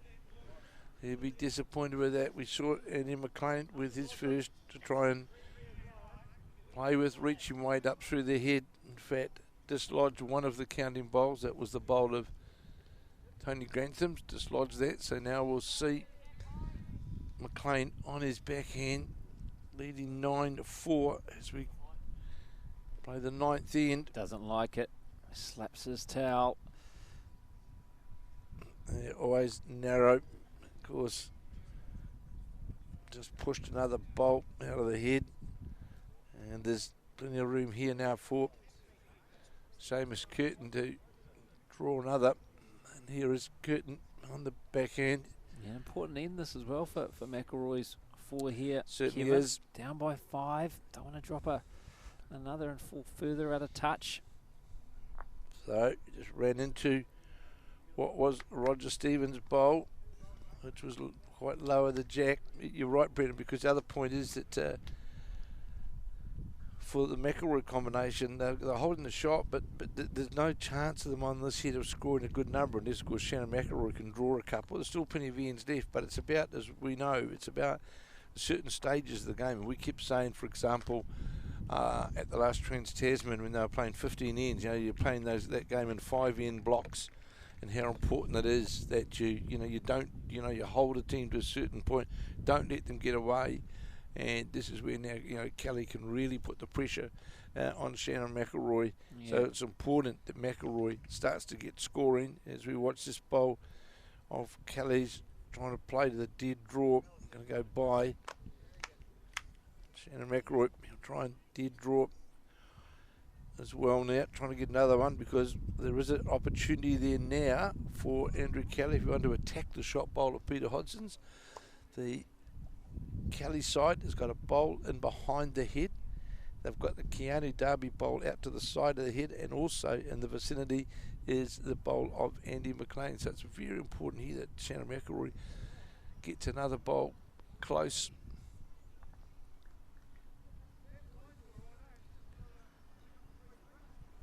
Well, you can almost break when you're playing 18 ends the game into little segments of 6. As this one looks like it's going to be too heavy, and it's going to go around the back of that previous bowl from Andrew Kelly. Okay. And already after the first segment, Kevin, it was 4 apiece. Correct. And so far in this segment, it's 5-0, and they've only had 2 ends played. So if you're breaking it down to the segments, so far, so good for Andrew Kelly. Who's just going to endeavour to draw up on the backhand. Obviously can't see to the shot to get to the shot bowl. So he's down watching this bowl is Kelly. He's interested. Very interested in this bowl that's coming towards the head now. Needs to get under the Keanu Darby bowl, went by it. In fact, he was playing with enough weight to get to the jack or turn the bowl out. So another good attempt there by the skip, Andrew Kelly. So McIlroy will score for sure this end, holding 1. Can you make it another? Can you reduce that deficit? Another shot further. He's going to run into the short one. It's not going to promote it into the head. So it'll be 1 to Shannon McIlroy. So after 5 straight to Andrew Kelly. Be happy just to stop the rot somewhat. So 9-5 it is now. Halfway through this men's fours round of 16 contest. Andrew Kelly leading Shannon McIlroy. I was just going to make a point that I bet Shannon McIlroy and Tony Grantham have a chat right now to see what length they're going to play. And sure enough, they're up there in the chat. Up comes the mat was back on the 2 metre mark. Right back now, so this is an indication of where this jack's going to be delivered to. And we're trying to get to that full, as we saw. It's interesting, Brenton, of what we saw in Australia, wasn't it? Of how Australia wanted to play one length right throughout, and New Zealand tried to control their length as well. Now, and so what McIlroy's saying now, we're going to get back into this game. We've got to do something different. Absolutely. So we're going to change the length around. That's exactly what they've done. They've taken the mat right back at the 2 metre mark and delivered the jack just below the 2 metre mark, so right to the deep end of the rink. So we're playing a pretty full length head. Indeed. How would it give you an update of these other men's round of 16 matches as well, as we're underway on the 10th end of our contest that we're broadcasting to you after 10 ends of the Mike Kernahan Trevor Reader match. It is Mike Kernahan who is leading 14-9. That's 14-9 to Mike Kernahan over Trevor Reader with 8 ends to play. Dean Elgar, the defending champion, is leading Jeff Bovey 12-11 after 11 of the 18 ends. 12-11 to Dean Elgar. I believe we've just had another score change also alongside us, our rink here, and it's Simon Poppleton, who is now leading 12-8 after 13 of the 18 ends. Simon Poppleton playing with with John Macbeth and Grant Nisbet. Now it's interesting here straight away, Brendan, we saw it going the other way. We've seen the change of length. First 3 bowls have been delivered, and there's not a bowl within 1.5 meters of the jack. So you can see the players, their comfort level at a certain length, isn't it? And then things change, and it just puts the players off their line. As there's the shot just come in from Roger Stevens under the jack line, but it's still 1 metre, one could safely say, to the jack. It's right on the centre line. Peter Hodgson. Well, that's the thing, isn't it? I suppose Shannon McIlroy having to change things, trying to put Andrew Kelly's 4 out of its comfort zone, but in doing so, he's actually put his own 4 out of its comfort zone, unless Peter Hodgson can find a response here. Yeah, very good bowl here from Peter Hodgson. This breaking in towards the head now, right towards the jack, and sits just in behind the jack. Very good opening bowl from the number 2, the very experienced Peter Hodgson, former New Zealand singles title holder, so very, very accomplished player. Justifying the call there to go long and change up the length. Needed either their 1 or 2 to get one on the head. And that's exactly what Peter Hodgson's done. Now Keanu Darby to come around that close short to bowler getting Roger the jack Stevens. And just went by. It was close there, but did play with a lot of weight though, Brendan, because that's gone by the head by a good 2.5 metres. That's gone by the head. Yeah, certainly wasn't on the left draw. The screen. That's where it's found a home, that Keanu Darby bowl. No doubt now, as Brendan rightly said, now that Peter Hodgson has drawn that shot, he'll be really wanting to put the pressure on the back end of the Kelly side on the draw, and Peter Hodgson has duly responded, and he'll draw another shot and riding alongside behind the jack. 2 very, very good bowls there from the number 2 player, the McIlroy number 2. So you just heard Andrew Kelly saying to Keanu Darby, just draw down on your backhand. So there's plenty of room. It's on its way. The backhand definitely got a different weight than his first bowl, which went through by quite a bit, but this is going to pull up very, very short. So straight away now, we've got the pressure on the Kelly side. Back-to-back ends. This is from Peter Hodgson, isn't it? Certainly is. Both jack, on the money, and much needed for McIlroy's 4 this time. He's got both of his on there, and the way everyone else is seemingly struggling with this longer end. Well, the other thing, playing down that way as well, Brendan, at that length, you are a wee bit more protected from that breeze. And you can see that it's nowhere near as breezy down there as we watch the curtain bowl. Not that the wind is making that great a difference, but sometimes like if you can just swoop across. So here now is Andy McLean, who has played some very, very big bowls for Andrew Kelly when the side's been down. On the forehand is McLean, lefty. Question, how's that weight? He hasn't got enough weight, that's for sure. So here's now where Shannon McIlroy really needs Seamus Curtin to draw another shot and really put the pressure on that last bowl of Andy McLean's, because we're playing in 10 and he can catch up very quick with 1 scoring number.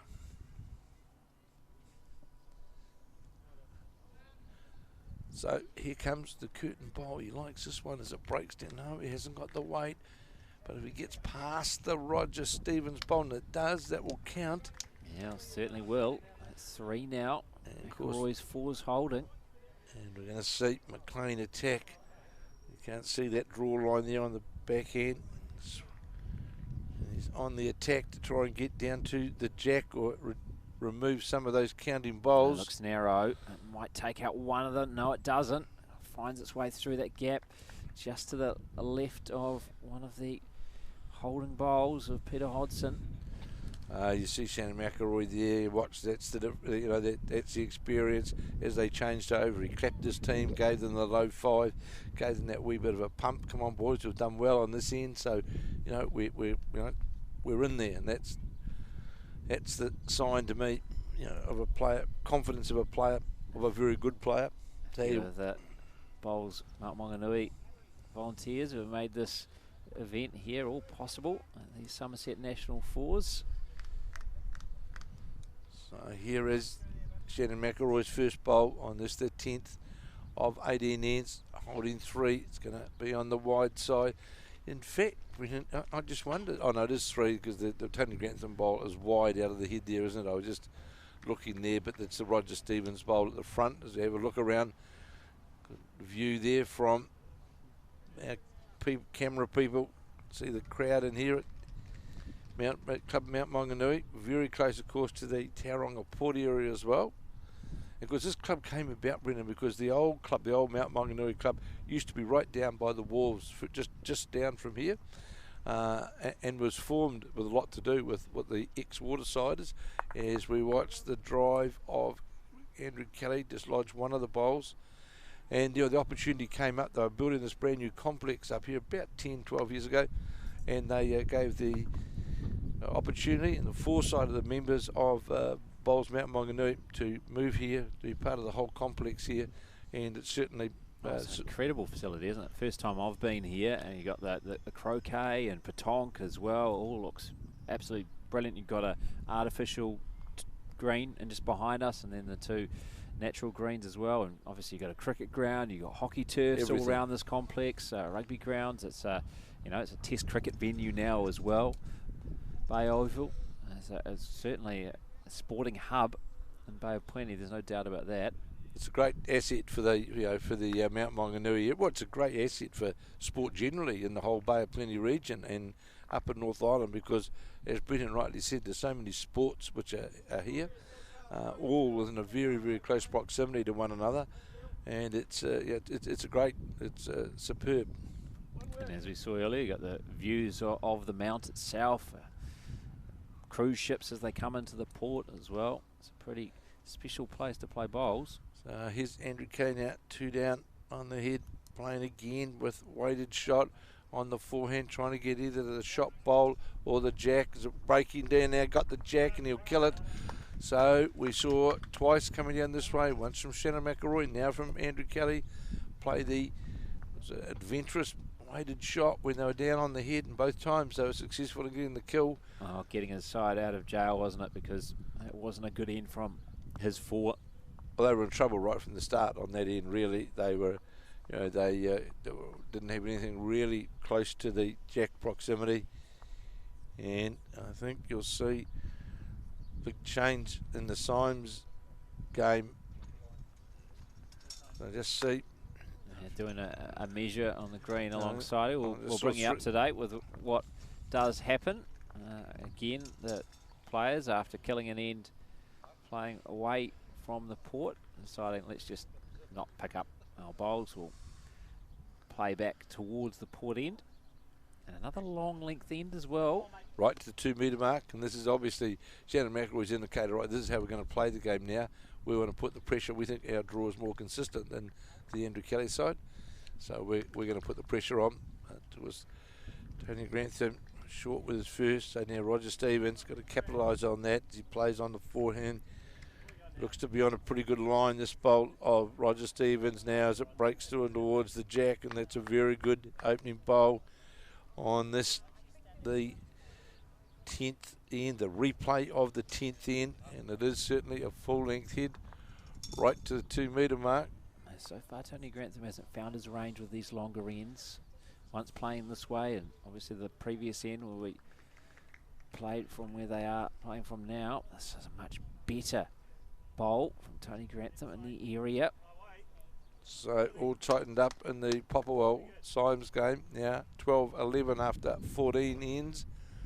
12-11. Yeah, Simon Poppleton leading Morris Symes. So he's now is Roger Stevens again. The replay of the 10th end. but this is going to be short. He's played a very good opening bowl with his first, and as Brenton said, rightly said, the Shannon McIlroy match plan is to certainly lengthen it up, and he's doing that. And of course the last 3 ends, that's worked successfully for the McIlroy combination during the main to what Peter Hodgson, his number 2, has done on each of those ends where he's drawn the shot. And Shannon McIlroy's keen on this one as well, as it breaks towards the head and down towards the jack. There's another good bowl from Peter Hodgson. In fact, just gets a touch on the jack, does he? It'll be shot, I would say, the bowl of Hodgson's. It is, if we look. Continuing to get it done. I think that's 4 of his last 5 bowls in it on the jack.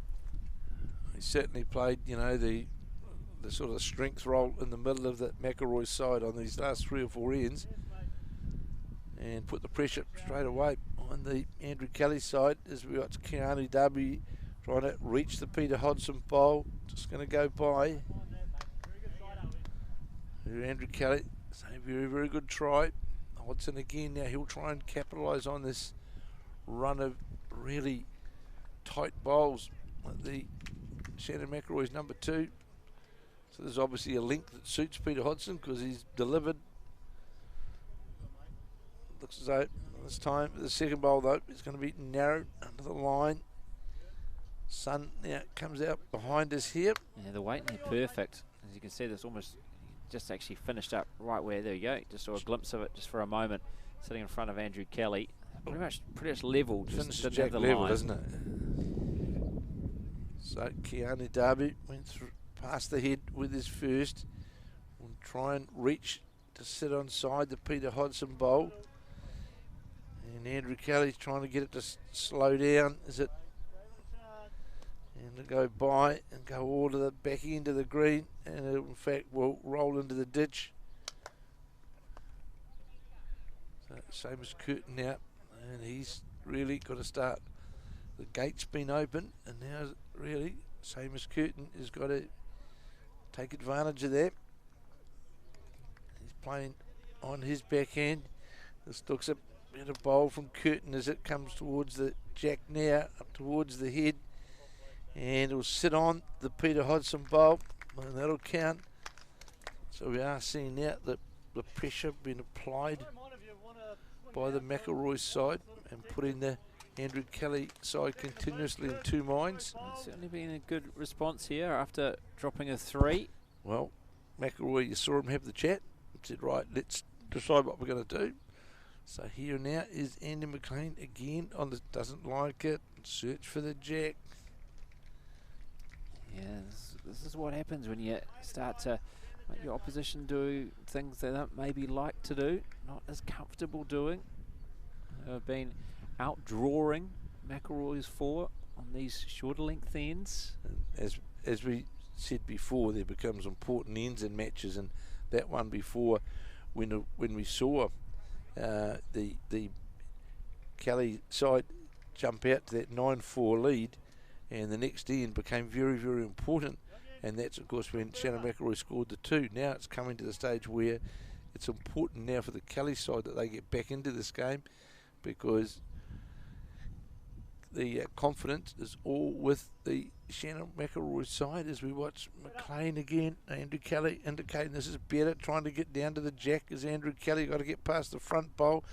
In fact, ran into Roger Stevens' bowl, which has gone as well into the ditch. Well, he's opened it up now, so he can certainly open things up for his skip, Andrew Kelly, if he does want to play with weight, maybe run the jack into the ditch. Now a possibility, because there's nothing guarding it like there was in the front. Well, fortunately for Andrew Kelly, now the Roger Stevens blue bowl has been knocked one over as well, which in fact sits jack level, and it's quite well protected. So it does leave Andrew Kelly the opportunity to really play at the head. But in saying that, he certainly wouldn't want to lose the bowl, because there's not many of his bowls around the head, and McIlroy, no doubt, will really want to put the pressure on to say, rightio, Andrew, you're going to play a big shot to get out of this. Definitely 2 it is to the Shannon McIlroy's side, and they trail 9-5 as we play the replay of the 10th of 18 ends, and McIlroy will play on his backhand. Sunglasses on top of the cap, world champion singles player.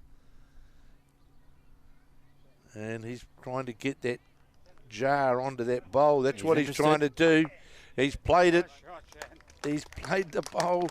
So the third shot was, in fact, the Roger Stevens bowl.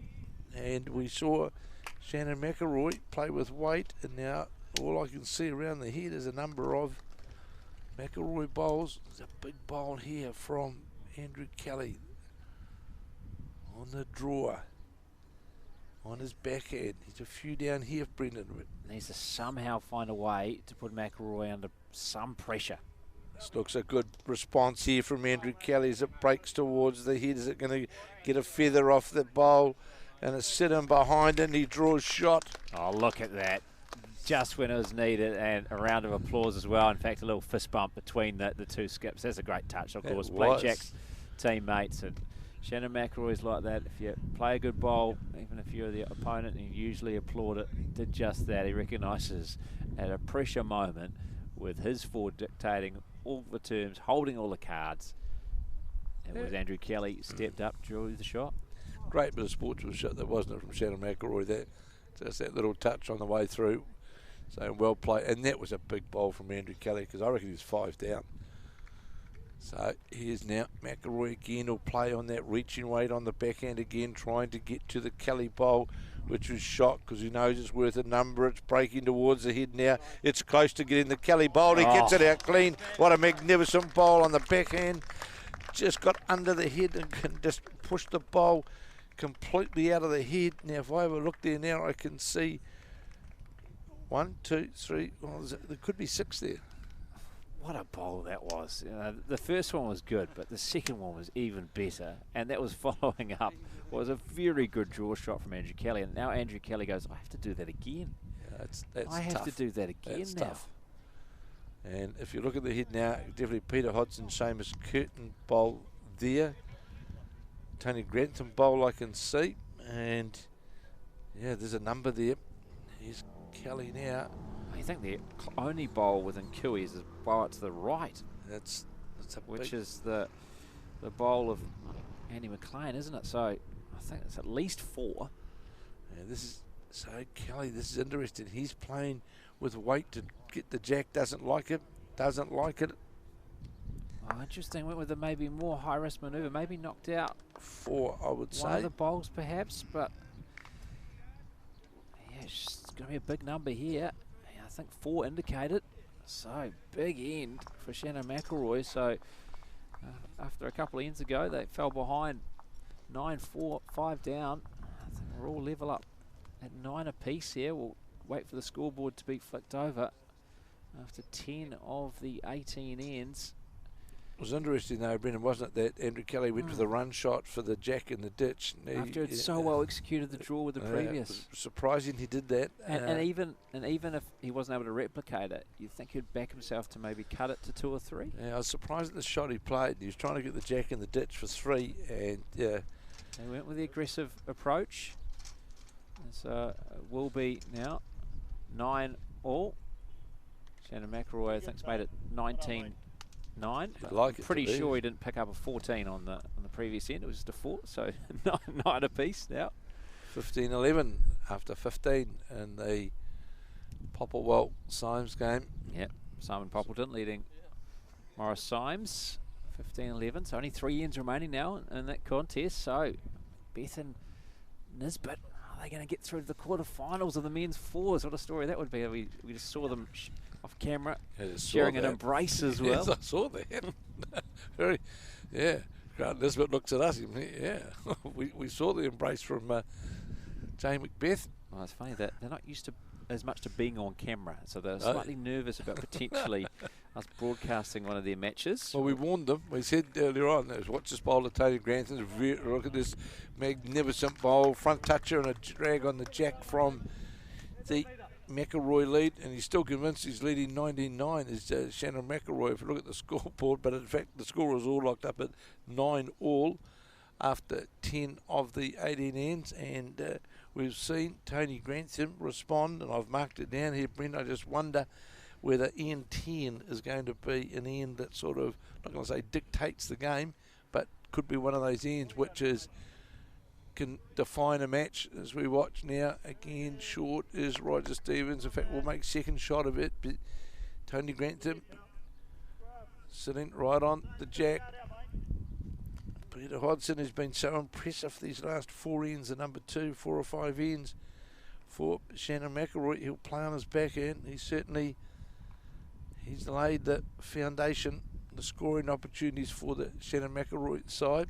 This is one of 4 men's last 16 matches, and I can let you know, and 2 of the other games happening on this green. It's Mike Kernahan who's now leading Trevor Reed at 20-9 after 11 of the 18 ends, and the defending champions are trailing again. So Jeff Bovey up 14-12 now over Dean Alger, 14-12 over Dean Alger after 13 of the 18 ends, and of course that score update that Kevin brought to you just moments ago, Simon Poppleton leading Morris Symes 15-11 after 15 of the 18 in that contest. So there's 4 last 16 men's fours matches happening on at this green, which we are broadcasting from. There's also 2 men's quarterfinals happening at Tauranga Domain. Mike Carroll taking on Craig Merrilees, and Gary Lawson and Scott Roberts are playing each other.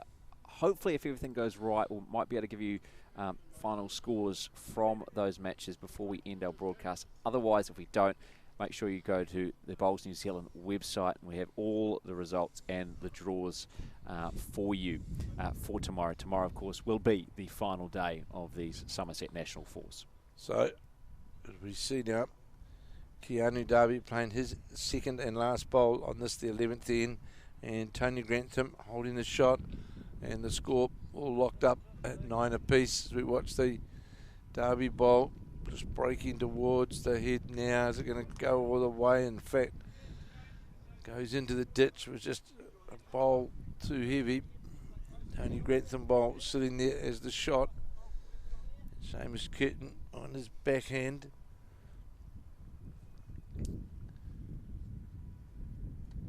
$18 ends, of course, no time limit, and we'll be back, of course, tomorrow morning, 8:30 a.m. Yeah, we'll have a women's fours semi-final for you.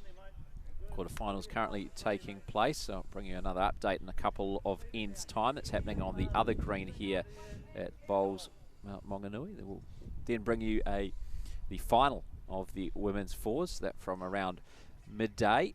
And then at around 3:30 we will have the men's fours final for you. So a big day to come from Bowls Mount Maunganui here. We're hoping for another beautiful day weather-wise.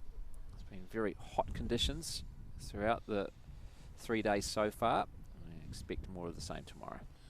As we see the first bowl of Andy McLean's on this, the 11th end, it's fallen short of the jack. And one thing that's become evident, Brendan, since Shannon McIlroy has decided to lengthen the jack length up, the inconsistency of weight from the Kelly side has all of a sudden become very, very evident. We've been seeing, bowls going into the ditch, bowls short, whereas before on the shorter length heads, of course, they were building them in and around the head, and not so, and the pressure's been on the Kelly side, although in this particular head, the McIlroy side haven't really capitalised on the opportunity. So Andy McLean now with his second bowl, trying to draw at least another second shot for Andrew Kelly. I'm just going to question that weight as it goes past the jack now. And will it hold up to the backboard? No, it's not. And that's gone into the ditch as well. I'm going to see a sign, a bit of frustration there from... Yeah, I was picking up that as well, Kevin. It's funny you say that. I think Andrew Kelly not too happy with that. He already had one from Keanu Darby as well that went into the ditch as well. It's 2 bowls that aren't counting, 2 less options for him when he gets to the mat. He's having a bit of a conversation now with his 2 and 3, Darby and McLean. Just showed a wee bit of body language, frustration. So Shannon McIlroy, he'd have seen that too. On the backhand is McIlroy holding the shot. The jack right down on the 2 metre mark. He's certainly playing with a lot of weight. Is he trying to get the jack into the ditch? He is. That's what he's trying to do. Ran in fact, to. Yeah, he shakes his head. He's, I can't quite believe I was how far off the mark he was there. That wasn't anywhere near anything.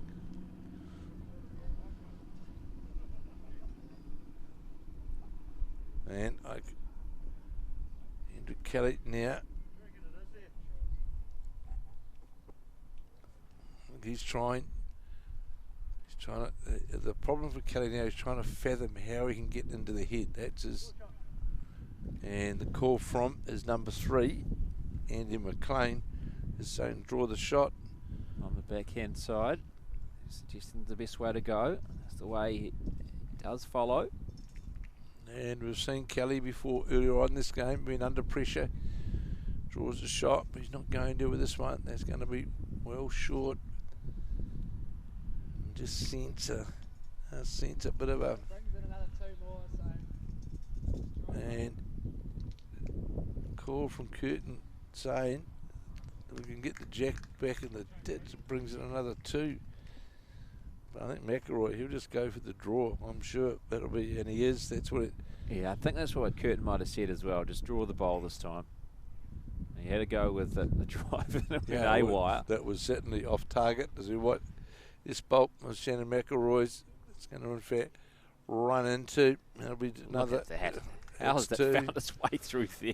Let's thread the needle through the absolute maze. Whether it's made 2 or not, I'm not sure yet. But got a touch on a bowl. So here's Andrew Kelly on his backhand. Big bowl here from the current New Zealand singles title holder. He's certainly out on that wide side. No, he doesn't like it. Just watch that body language. Didn't like it at any stage. Had drawing weight. So one's knocked away. And if it's only the one, they can consider themselves exceptionally lucky. Yeah, it's certainly not been an end to remember for Kelly's 4. Just the one? It might just be one, yeah. So yeah, you can absolutely consider themselves lucky, I think, there. So now Shannon McIlroy leading Andrew Kelly 10-9 after 11 of the 18 ends. Well, men's 4's round of 16, but Kevin, it could have been far worse than that, than just the one. Well, it's interesting, 4 all after 6, and we get into that second block now at 12, and we'd seen the run of the Andrew Kelly side where they scored a 3 and a 2 to run out to that 9-4 lead. Then we've seen on 9, 10, 11 ends a single, a 4 and a 1. It could very well be 10 apiece after 12 of the 18 ends. That seems to be the way this contest is going. Little mini runs, but you do sense certainly a change of momentum with the longer length end. Shannon McIlroy managing to get the mat back and then going, look, let's go long, let's go ditch to ditch. And so far it has worked as Kevin Hicklin's cruise ship is leaving the harbour. And is it going to be a significant change in the scoreboard, I'm sure, in the Morris Symes match? So that we'll see that scoreboard change with quite a significant number in but a moment. As we see the Roger Stevens bowl go well wide of the target, and I just sense, Brendan, that change of length and that 10th end, it's all of a sudden just changed the whole dimension of this game and where the pressure's coming from.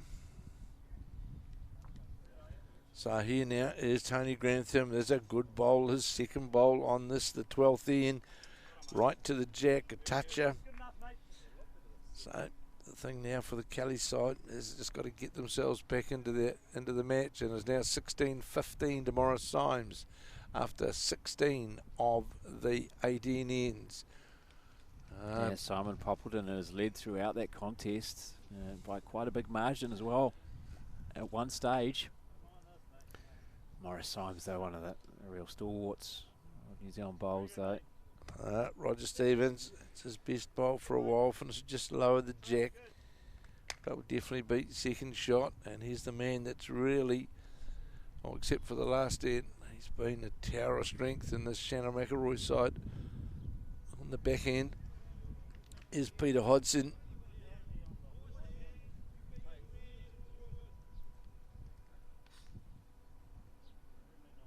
And just going to fall low. And there's Ben and Tamara's cruise ship is leaving town. It's your cruise ship. No, it's Tamara's. Oh. Yeah, no, definitely, because I even got Q signs saying to me before about the. I must say, I think of. I don't want to be very ageist here, Kevin, but I think maybe you're the one most likely to be on the cruise ship. Oh, absolutely! I enjoy getting on cruise ships. I thoroughly enjoy going on them. It's it's always a great experience, and who knows if those numbers come in right on Lotto tonight, I might be on a cruise. Oh, there we go. You might be catching up. Well, was it Ruby Princess? Is it the one? No, it would be a different one than that. It would be something like the Queen Mary or something. Oh, right, okay. Something, yeah. But I did hear Hilary Barry last night quoting the odds of winning Lotto, and I'm sort of not that hopeful, really. So watch this, Bob. Peter Hodgson's just going to also fall low of the jack, and it's imperative now for the Kelly side that they start scoring, putting the pressure back on Shannon McIlroy, because although they only won the difference, it's just that you can sense that McIlroy is starting to gain control of this match as we watch Keanu Darby on the backhand. Just ran over a bump right out in front of us here to that bowl of Keanu Darby's. It's on a good line though as this comes down towards the jack. Shannon McIlroy giving this bowl applause as it comes right down towards the jack. In fact, it's going to draw right on top of it. Good response there from the number 2. Oh, much needed, isn't it, from Keanu Darby, who on this longer length end had really struggled with his weight. So. It had gone well past the head this time. On the money, lovely toucher, and much needed for Andrew Kelly as well. No, we've just hit no. The food delivery's just come by. It smells good, but no, not just now. Thanks. Thank you. So good response though from Seamus Curtin. Draws second shot and sits in fat right alongside that of the Keanu Darby bowl. I must say that people in the kitchen here at Bowls Mount Maunganui have a big task to try and meet what we had down in Christchurch. Very good. Papa Nui Club. Outstanding. Yeah, it was. So I have to taste some more of their fare tomorrow, I think, before I judge the winner. Well, Ben's not doing what you'd call great cuisine comparisons, really, is it? The hot chips. The hot chips and tomato sauce. That's so. McIlroy. Looks like there's some herb on top as well. Yeah, it's quite gourmet. So here's Seamus Curtin trying to get down to what is the shot bowl, the toucher bowl of Keanu Darby as the Curtin bowl just. You're losing your bowl now, pace-wise, right through there, buddy. So you just hear Andrew Kelly then saying you're losing your bowl, so in fact playing with weight to reach right through the head, in the hope as well that it'll move the jack, and what that does, of course, it takes that trail shot then away from Shannon McIlroy, because the bowl, of course, of Keanu Darby's is a toucher. As that bowl though is going to go right underneath the head, because it's apparent now what the weight that Shannon McIlroy is going to play to the head. You know, I just questioned about losing bowls. Brendan, we saw Keanu Darby lose bowl down here. Also saw Andy McLean see another bowl then, and that mightn't seem much, but it actually, you know, all of a sudden you haven't got as many bowls to score with.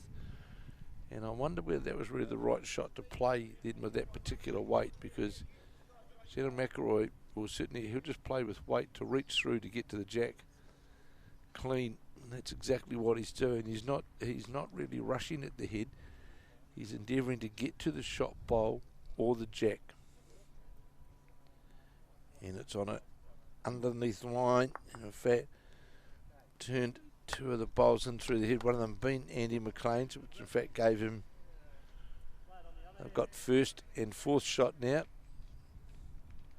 So the draw now is for Andrew Kelly.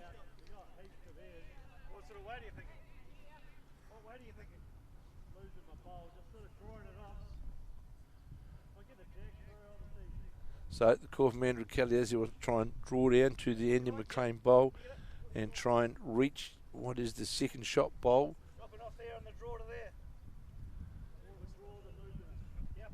So he's drawing to lose the bowl, was the call, which means he's going to play with weight reaching through the head. Yeah, I think Andy McLean's managed to change Andrew Kelly's mind there as to exactly what he's going to play. He was saying, Andrew Kelly said, what do you like then? And I think he's managed to convince him, can he execute though? He wanted to get a touch off that wide bowl of McLean's. He's coming narrow and has come in short. Yeah, it did seem a wee bit adventurous really, Brennan, because you could in fact have dislodged your own bowl as well out of the head of that. It's a shot. And the important thing for the Andrew Kelly side now is after going 3 ends without scoring, they want to make sure they hold on to that one if they can, or add to it on the draw, because they need to make sure that they can then control the length that they want to play then, because they've certainly struggled playing this longer length. And we see now Shannon McIlroy on the backhand playing that, reaching through the head shot. He's watching this closely, watching it real close as it breaks towards the head, gets the bowl clean, sits that out, and that's the class of McIlroy. That's a brilliant, brilliant bowl, and rightly so, followed by a warm round of applause from the spectators here at Bowls Mount Maunganui. Absolutely expertly done. The margin so fine for that bowl and executed to perfection. Well, he didn't charge at the head, did he? He just sort of played with that, well, just about called that Australian weight to reach the bowl, turn it through the head, and may well have made 2 shots of that. So Andrew Kelly now again under pressure on the mat, playing his last bowl on the 12th end. He's on with weight too, trying to, and needs some luck here, doesn't get it. No. And Shannon McIlroy certainly now putting the pressure on. And Andrew Kelly, comparison, shaking his head. Frustrations continue as he threw the mat back off the green. Getting confirmation, but it should be 11-9, I believe. There's another shot there to Shannon McIlroy, and it was after Keanu Darby with a toucher in dictated terms. Andrew Kelly's 4 holding shot. In fact, it's a 3. Throw, well, there we So go. There's a 13-9 it was. big change. So after 12 of the 18 ends, 13-9 to Shannon McIlroy over Andrew Kelly. This men's fours round of 16. We have 3 other men's fours round of 16 which are reaching their conclusion. We'll bring you up to date with them shortly. Another opportunity for me to go around the boards and find out the latest from the women's fours quarterfinals. So 13-9 to Shannon McIlroy after 12 of the 18 ends. And on this second segment of the game, we've seen McIlroy on the 9th score a 1, then a 4, then a 1, then a 3. And that last end, we saw the bowl that Shannon McIlroy played, that his last bowl, that controlled weight that he played just to roll the shot bowl out of the head, and the ability just to play virtually a bowl over the draw weight and dislodge the shot bowl. World champion as we know he is. As we've seen, Roger Steve, both touches, and we saw the first bowl of Grantham's was a toucher, not to be outdone. We saw then Andrew Kelly, his lead, Roger Stevens, draw a toucher, play his second bowl now. Definitely one to the, at this early stage of the head, one to the Andrew Kelly skip side. And Simon Popwell will bring you that, because they'll go into their last end in but a moment. There's a measure out there now, not sure what the call is there, but the measure's out, and I think we'll go into the last end. Looking at that, I think we're going. Grant Nesbitt has got the mat, so in fact we're at 16 all after 17 of the 18 ends, in the Poppleton. Simon Poppleton up against Morris Symes in this round of 16. So it's still Roger Stevens holding the shot. Watch Peter Hodgson now trying to draw down, sit on the bowl or the jack. And of course tomorrow morning we'll be back with you at 8:30 a.m. where we'll bring you the women's semi-finals match tomorrow morning. And that will be immediately followed by the final of the women's fours. So the 8:30 match will be the semi-final of the women's fours, a semi-final of the women's fours, followed by the final of the women's fours, and then the last event that we'll be bringing you tomorrow from Bowls Mount Maunganui at the Summerset National Championships will be that final of the men's fours. And of course tonight we'll let you know who is in that last 8. Remembering, of course, 2 quarterfinals are being played at Tauranga Domain. As we watch now the bowl of Peter Hodgson's breaking down towards the jack. Definitely one to the Kelly side. Just going to drop away was the Hodgson bowl. Had good reaching weight. Andrew Kelly saying to his number 2, Keanu Darby, draw another shot, play down on your forehand. Former South Canterbury player, now playing out of Dunedin. Doesn't like it, looks to be on that wider side. No, in fact, it's going to break low under the head, and it does. But will be 3rd shot. So, Seamus Curtin, the indication is from Shannon McIlroy. Follow the Peter Hodgson bowl. Get down to the jack as we 6:15 come drawing down the ends now as we play end 13 of 18 with Shannon McIlroy leading 39 over Andrew Kelly, and the Curtin bowl goes by with no contact.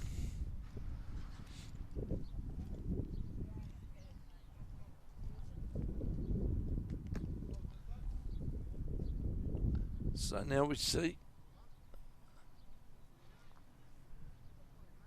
Andy McLean definitely holding one is the Andrew Kelly side, as it's 16 all in the other match out in front of us. And another good bowl here from Andy McLean, sets on the bowl, makes 2 of it, with McIlroy leading 13-9 after 12 of 18 ends. And Brenton's back from his walk around the boards. Exactly right. Able to bring you an updated scores from the women's quarterfinals. Debbie White now, after 14 of the 18 ends, is leading Liz Whitten 15-11. That's 15-11. Debbie White over Liz Whitten. Sandra Keith is leading Margaret O'Connor 17-5 after 13 of the 18 ends. Sandra Keith 17-5. Mandy Boyd, that game has tightened up against Wendy Green. The defending champions Mandy Boyd 16-14 up over Wendy Green after 12 of the 18 ends, 16-14. And Denise West over Catherine Bean 11-9 after 13 of the 18 ends. Denise West 11-9 after 13 of the 18 there. So as the skips change over, it's now all of a sudden it's 3 shots, I would say, 3 shots to the Andrew Kelly side after the jack got moved out to the side by Seamus Curtin. So McIlroy certainly wanting to get himself in a position where he can draw the shot or second shot. He doesn't want to be dropping a 3 or 4 after scoring 9 shots, in fact, over the last 4 ends. Here is McIlroy. And we're on the final end, I think, on the rink alongside. Yes, it's they 16 apiece between Simon Poppleton and Morris Symes. So I'll bring you up to date with that one shortly. A final score we'll have for you. So here is McIlroy. Look at this. It gets towards the jack. He's going to draw a dead flat toucher. And he does. Draws around the back. Makes shot of it. Magnificent bowl by the Nelson and world champion, showing his class the last few ends. He's certainly played some big bowls the last couple of ends, Brendan, hasn't he, too? Well, his whole 4 has played a lot better the last few ends. And they haven't needed that much from McIlroy, really. But when he's been needed, he's come up with the big bowls, that's for sure. Andrew Kelly just ran into the front bowl. And I'm sure Shannon McIlroy will want to try and get another bowl handy, because the big bowl was that one that, I'll go back to that 10th end when McIlroy chipped that bowl out of the head without moving anything. And we saw Andrew Kelly then have the previous end as well, is expertly done by McIlroy. You know, those are those. It's just the big moments, isn't it? It is. And, you know, this game's all about inches and moments, isn't it? And this is why people like Shannon McIlroy performs so well at the highest level. And I can tell you that McIlroy is holding the shot for sure with his first bowl. And so now Mike Kernahan coming for a wander around here. Is this game finished, the Kernahan match?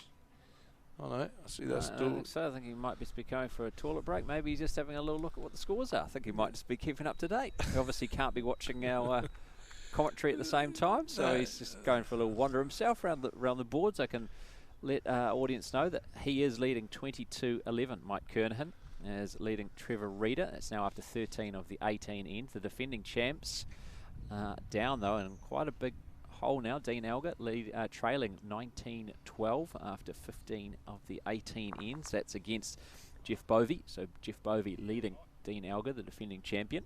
And here is Shannon McIlroy trying to get that dead jack level draw and sit in front of the bowls, and he's done just that. And he's certainly, the last few ends, he's put on a real class show. And I can just tell that Simon Poppleton has just killed the end in that final end against Morris Symes. This is all tied up, 16 apiece, so we will replay the final end. So we'll take a little bit longer to decide that contest. Of course, Simon Poppleton winning on an extra end in the previous round, the round of 32, to get to this stage.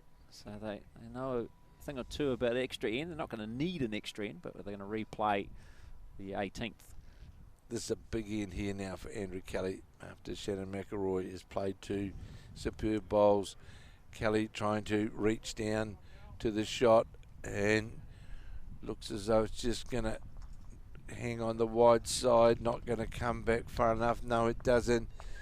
And Shannon McIlroy in these last few ends has certainly shown why he is the world champion, because he's certainly put on a class display over these last few ends.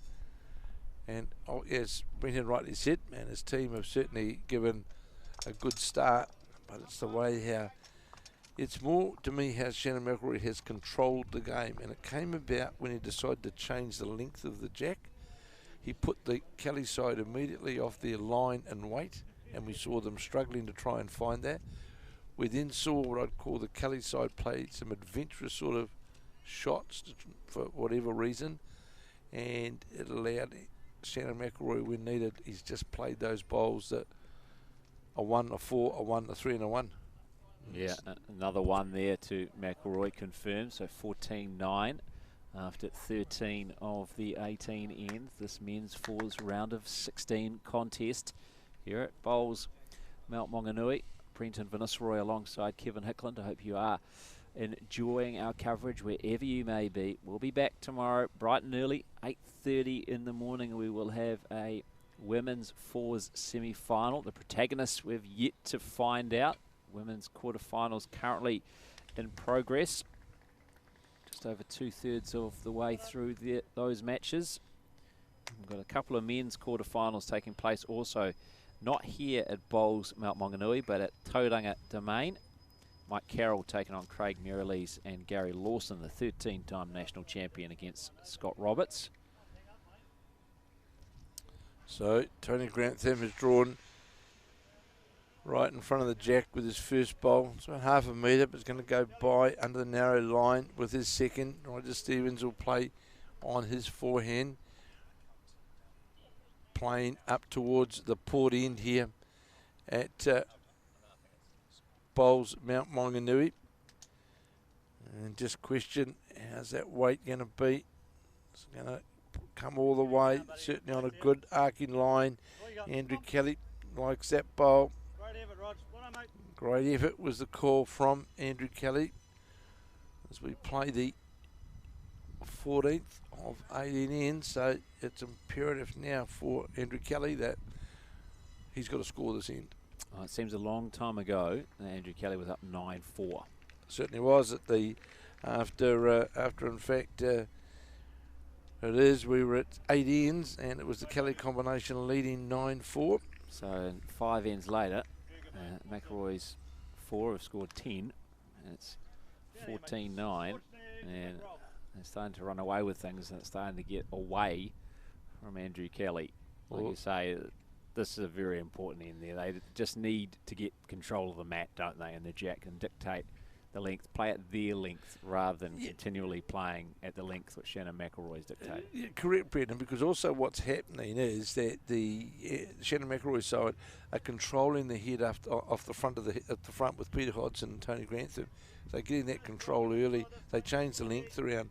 So it means that the Kelly side is really playing chasing shots or sort of in and out shots, whereas before they were the ones that were putting the pressure on McIlroy.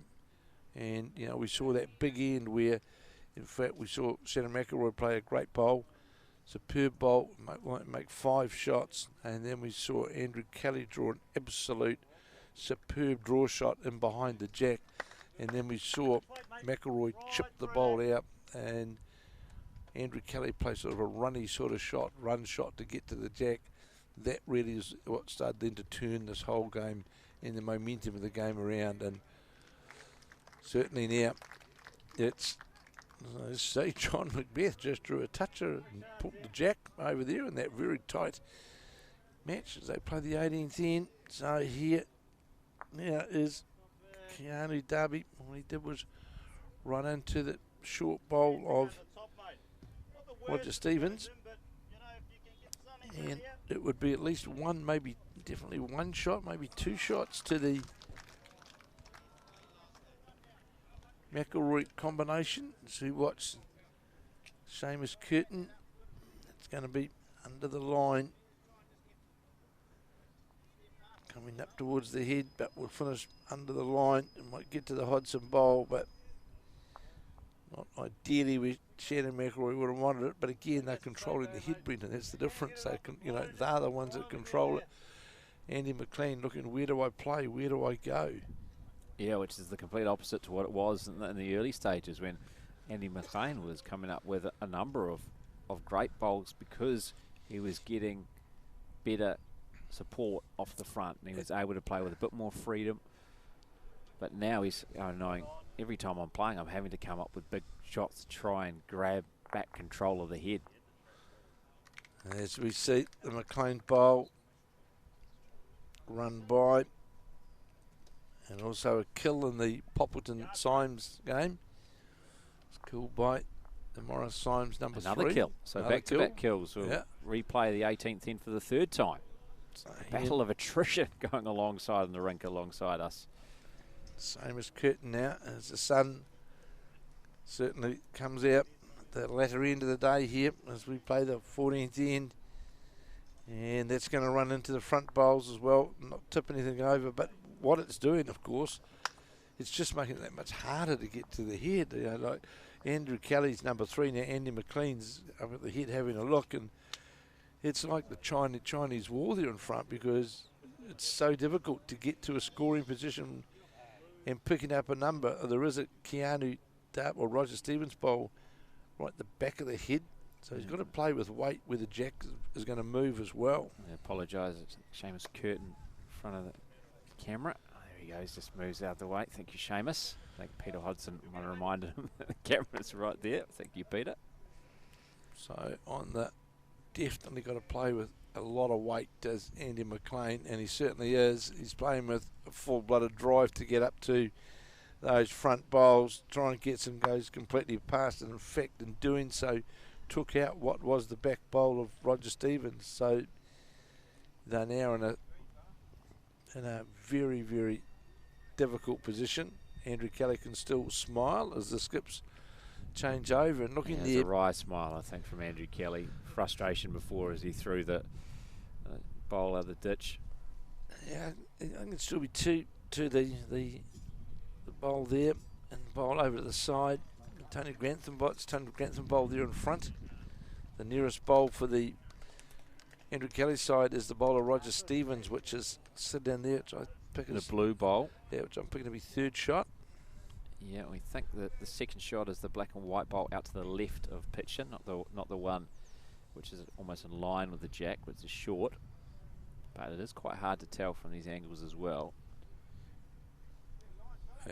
As Brendan rightly said, we can look at on the monitor and what we think, but the angle can be completely different actually out on the green. It's just our view from how we see it. Yeah, we don't have a spider cam, unfortunately, that No. can go right over the head. Oh, we just heard that. Oh, Ben says we're going to be having that tomorrow, so look forward to the spider cam tomorrow. 8:30 tomorrow morning, Yep. we'll have a spider cam over the top. Yep, Ben Slater, thank you.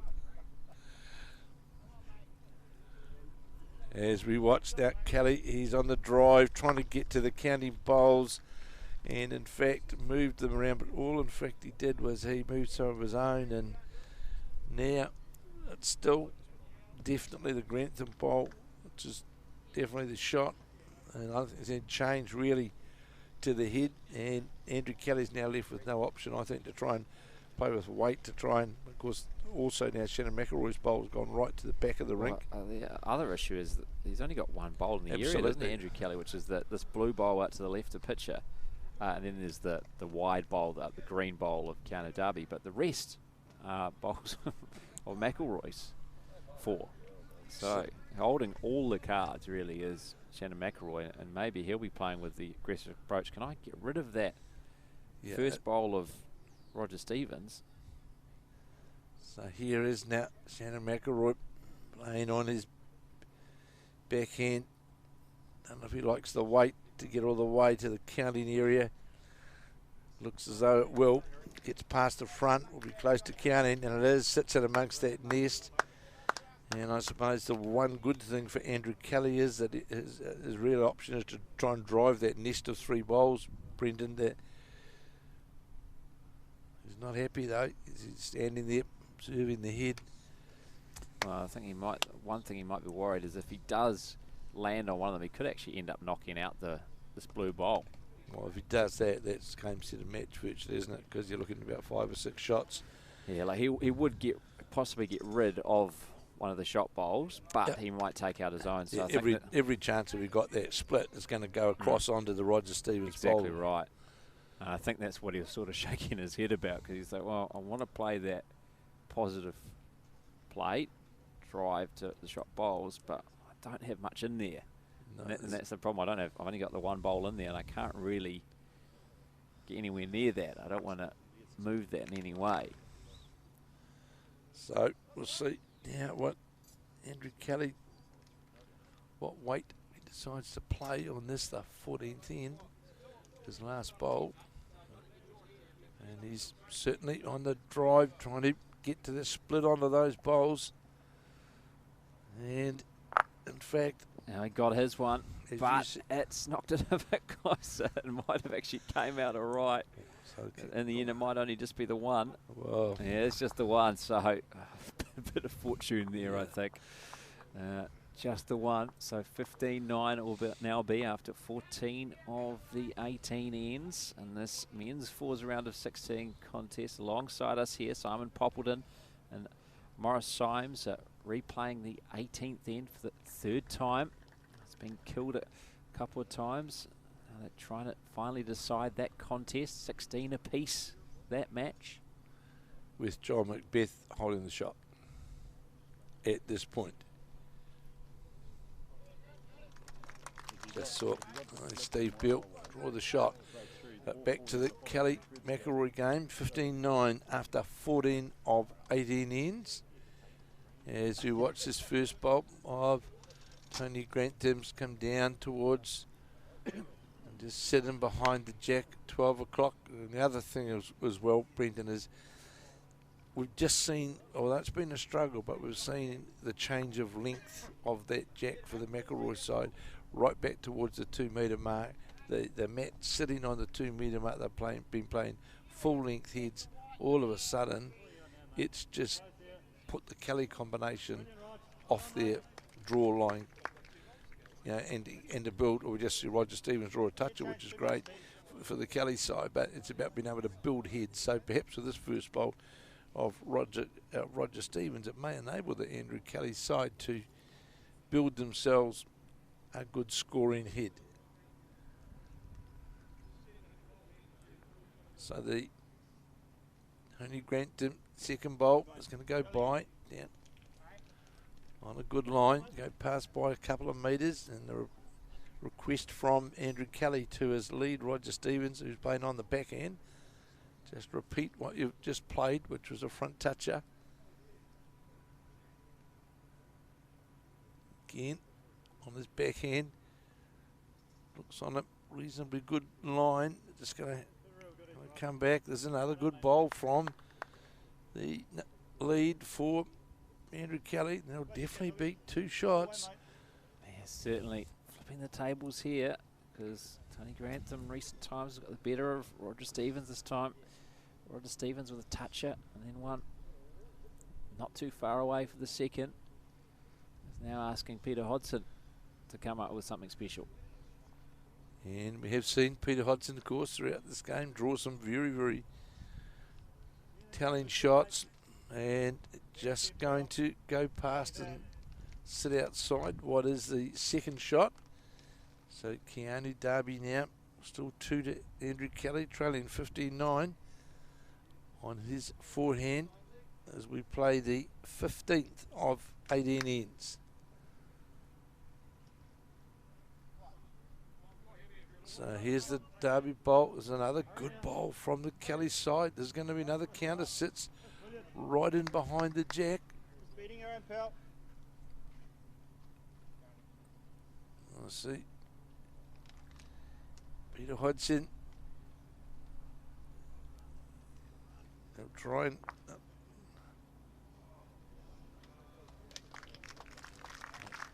Morris Symes has just defeated Simon Popperton 17-16. Yeah, the run has ended for John Macbeth and Grant Nisbet, two icons of New Zealand sports broadcasting, and that Simon Popperton 4 going out in the round of 16 to Morris Symes after being 16 all playing in the last end. They replayed it, a couple of killed ends, and in the end Morris Symes coming out on top over Simon Popperton. So they move through to the quarterfinals, the first of the round of 16 matches here at Bowls Mount Maunganui that's been completed this afternoon. So 3 shots to the Andrew Kelly combination, and straight away the call from Shannon McIlroy to his number 3. Same as Curtin, get into that. So that means we're going to see plenty of weight from the young Stokes Valley player on the drive, and he's going to go by, misses that completely, made no contact with anything. I believe, if memory serves me right, as far as the draw goes, Morris Symes will play the winner of our contest that we're broadcasting for you between Shannon McIlroy and Andrew Kelly. And I can tell you the Mike Kernahan game has come to a close as against Trevor Reeder. And they were 23-11 up after 14 ends. So I think they played the 15th end and decided to call that one. So Mike Kernahan beating Trevor Reeder in that contest. So here now is Seamus Curtin, 3 down on the drive again, trying to get to the 3 shot bowls of the, and he does, and gets the jack into the ditch. Nothing, that's not a toucher. I don't think the Curtin bowl. And in fact, of course, it's the Roger Stevens bowl, which is in the ditch, sitting right underneath the number is the jack, and then the shot bowl sitting just alongside it. So it's a 1 shot to Andrew Kelly, and it's pretty safe to say that I'm picking they're going to score this end, because there's not very much room there, Brendan, to just about impossible to draw the shot. And there's a good response here from Andy McLean. If this stays up, It was right on line for the jack. Just rolled in. Yeah, maybe half a foot too much weight perhaps. Great effort. So 15-9, and You expect Kelly, he's going to come 15-10. one would think. Unless someone can come up with something special, either Shannon McIlroy or Andrew Kelly, to change the situation. Maybe Andrew Kelly can make it 2. Well, we certainly saw, for example, this afternoon in that earlier match, and of course the Summerset Nationals in Christchurch, his drawing ability, he can certainly, we saw him draw, and his shake hands time in the Dean Elgar match, and it must be Dean Elgar not playing his last bowl. So against Jeff Bovey, so we'll bring you what actually happened there in but a moment. So here now is Andrew Kelly, definitely holding one.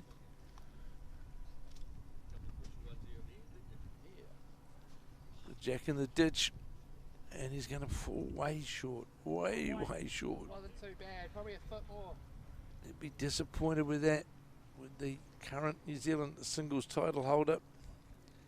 As we come to the end of end 15, Shannon McIlroy on his backhand, 1 down, and I think he understands he's still going to be 1 down. Oh, I think Jeff Bovey's taken down Dean Elgar there, the defending champion. We'll have to wait and find out the actual score, and make sure you do head to Bowls New Zealand's website this evening for all the results and the draw for tomorrow, which will be a couple of men's quarterfinals tomorrow morning, then the men's semi-finals and the men's final. So here now is Andrew Kelly.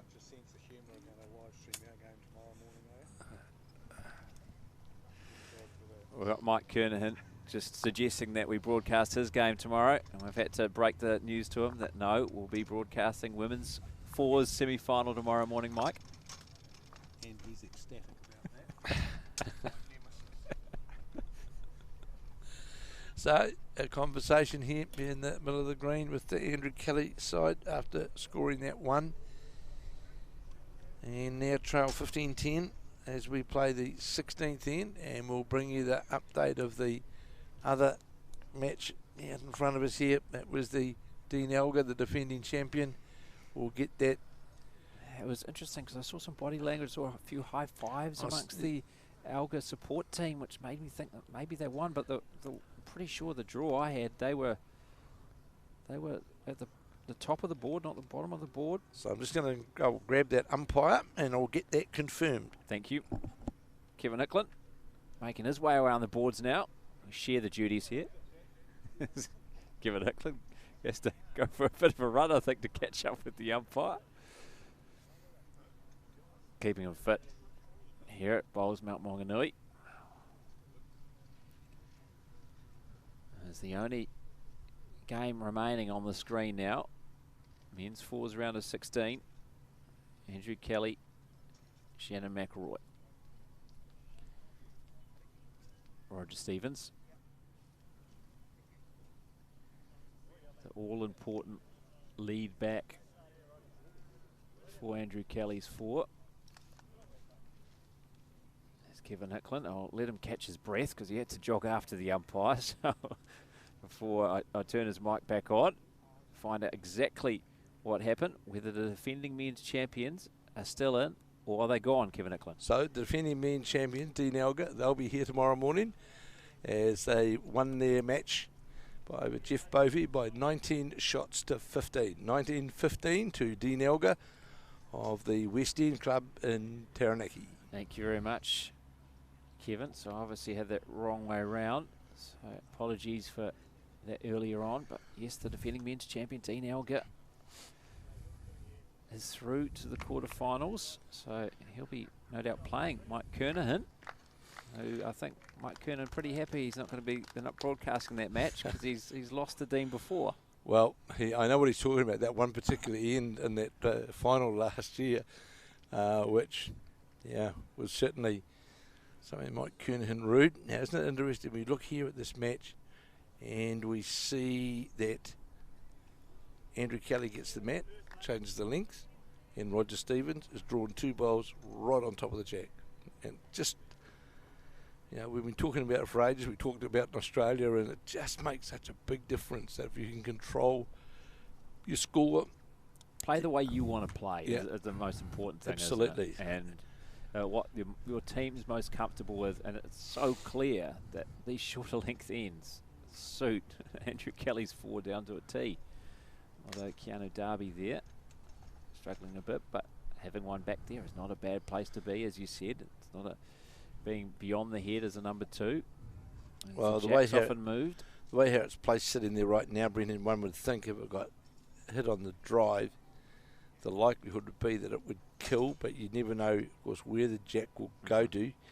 So safety's in. Now, the good thing for the Kelly combination is that they're holding 2 sitting right on top of the jack, but then they've got a metre to draw another counter, which is that's a big plus for them. So the key for them now is not to try and get another bowl on the head, but just to beat what is the 3rd shot. And so Keanu Darby playing his last bowl, and he will do just that. Going to pull up slightly short, though, unfortunately for the Kelly side, but may well count. Sits right on the centre line. So Peter Hodgson now, the Stoke player, got the Stoke cap on his backhand. Sun really right up above us now, sort of glaring down. Yeah, right in the player's eyes, isn't it? Playing from the far end here to act towards the port end. There's a great response here from Peter Hodgson. Have a look at this. Draws right on top of what was a toucher bowler, Roger Stevens, and repeats with a toucher himself. Yeah, not only applauded by the fans in attendance, but also by Andy McLean. And this game's been played in great spirits. We saw earlier Shannon McIlroy applauding a great bowl from Andrew Kelly. Now Andy McLean applauding a fine bowl from Peter Hodgson, his opposite. Well, it just highlights, as we've spoken about in this game, the strength that Peter Hodgson actually brings to the side. And he certainly is a big bowl player, as we watched. And then McLean all but got a touch on the Hodgson bowl. Certainly had the weight to dislodge it out of the head. Now getting Seamus Curtin to play on the forehand. There's a lead 15-10, and just to repeat through tomorrow from this particular green here at Bowls at Mount Maunganui. Through the quarterfinals are Mike Kernahan, Dean Elgar, the defending champion, and Morris Symes, who got up by the mere single shot over Simon Popperton. So Morris Symes, Dean Elgar, and Mike Kernahan, they'll be back here at 8:30 tomorrow morning, as will the winner of this particular match here in front of us. And of course, a further 2 players, 2 combinations from the Tauranga Domain quarter-final, which has been played now. As got a touch on the jack, trying to get the shot bowl was Andy McLean. Went out to the side, leaves plenty of room now. There's 1.5 metre to draw the shot on the backhand for Seamus Curtin. We'll see if we can bring the scores for you from that men's quarterfinals at Tauranga Domain. Games between Mike Carroll, Craig Merrilees, and Gary Lawson and Scott Roberts.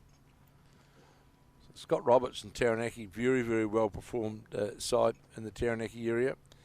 And of course Mike Carroll from Stokes Valley, another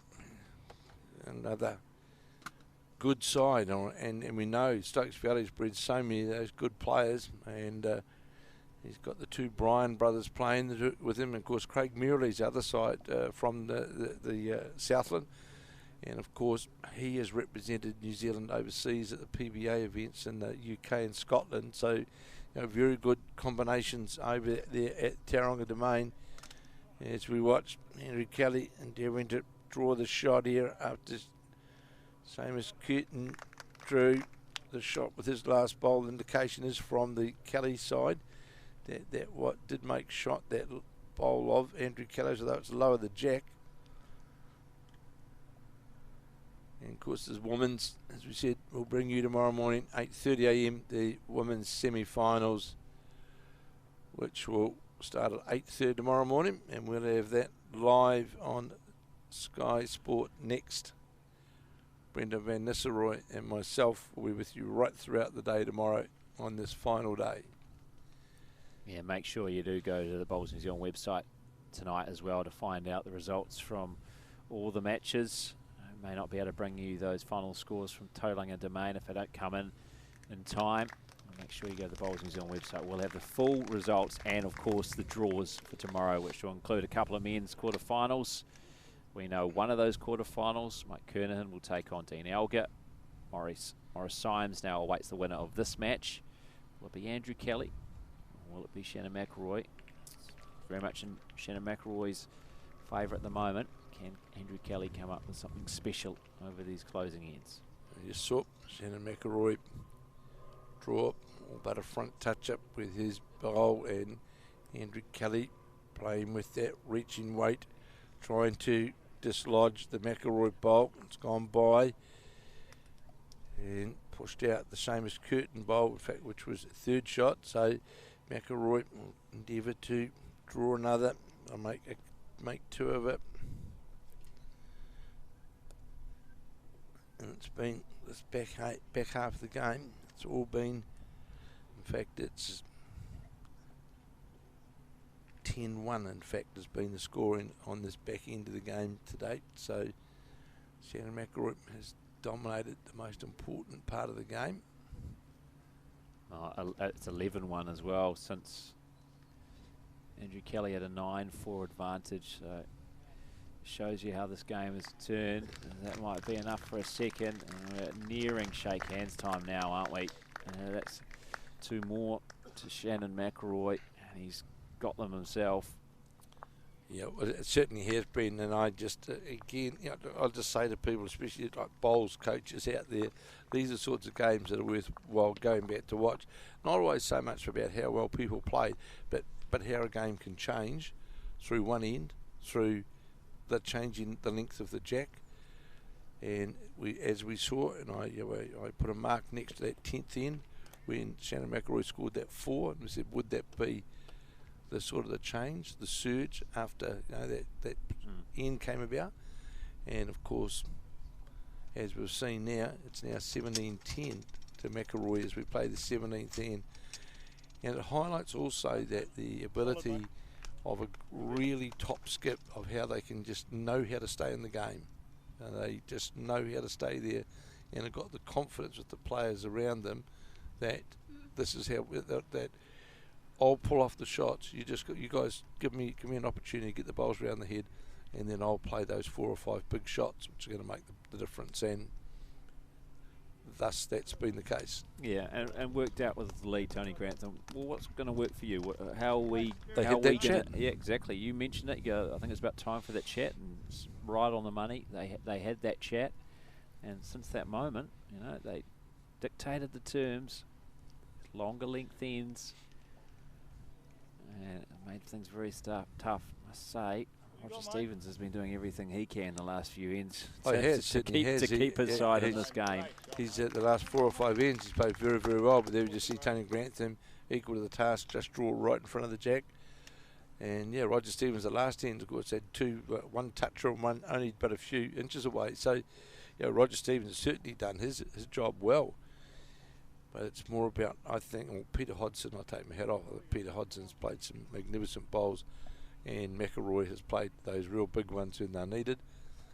And look, no disrespect whatsoever to Andrew Kelly, because he's rightly in the blackjacks of the World Championships and has played magnificent bowls to date this year. Of course, besides the Nationals, of course, where he won the singles and he runner-up in the pairs, also won the Stoke pairs with Nathan Glasson. So he's been in magnificent form this year as Andrew Kelly, and will become a very important part of the New Zealand side and the World Championships in his unaccustomed role as a lead, because he'll be leading in both the triples and the fours. But with the draw player that Andrew Kelly is, I'm sure that he'll be absolutely fine. And of course, tomorrow we're going to have another one of our world champ Blackjacks will be in the tent playing here, of course, Mike Kernahan, and maybe, of course, Shannon McIlroy, and maybe Gary Lawson, so there may be 3 of that World Cup side. And in the women, of course, we will have, we think Debbie White may well be here, with Taylor Bruce. So for people as well in the Tauranga Mount Maunganui area, get down here to Bowls Mount Maunganui, because you're going to see some of the best bowlers, definitely best bowlers in New Zealand, and some of the world's best.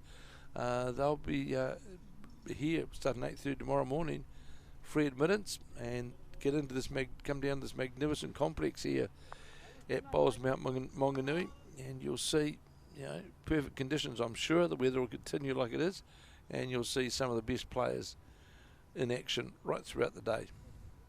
Yeah, exactly right. A number of the Blackjacks turning out for this tournament, despite selection already being secured. It's great to see. It shows how much national titles mean to all these players. It certainly does, Brendan, and even, for other players as well who are fringe players to perform well at these events. As I say, the selectors are here. Peter Ballas, Marlene Castle here. They're picking a north-south side after this event. And, there's still, Mark Cameron and myself were talking just the other week, and there he is. He's in full flight as the boss over there. He's getting Helen Blick, a board member of Bowls Auckland, is certainly telling Mark Cameron it's something that you need to be aware of, Mark. But we were talking the other day, though, Brendan, that we finished the World Championships in June, and then we've got to start thinking we've got Birmingham in 2022, different conditions, different pace greens. We don't have the money to be able to go to England for training camps, so we've got to virtually custom build a green that's going to give us green speed of around 9 to 10 seconds, so as that we can start building towards 2022.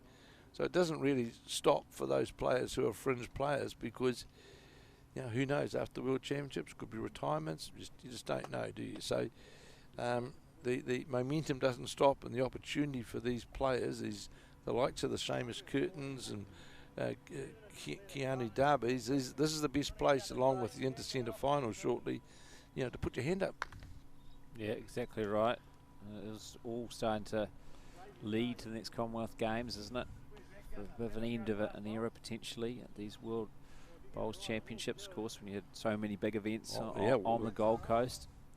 Well, really, Brendan, we've been a bit lucky, really, or blessed, because 2008 we had the World Champs in Christchurch. 2012 we, of course, we had them in Adelaide, and then 2016 we're back in Christchurch, and now 2020 we're on the Gold Coast, and thus the other events like the Asia Pacifics and Trans-Tasmans and all that have been in close proximity to home.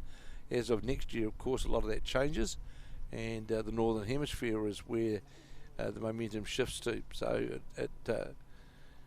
it does make a difference, and and they're different conditions, totally different conditions, but it's a long way away. But you can be assured, Bowls New Zealand, the planning will start straight after the World Championships.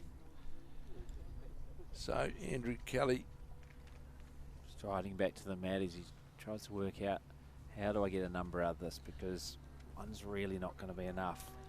No, it's not, and Shannon McIlroy doesn't really want to pay any more ends. So if he can make the most of it, he certainly will. He's been been interesting to watch McIlroy, who hasn't been playing that much, although he did play in the Trans-Tasman. But watching him today, he's back to what I would say the form that we want to see.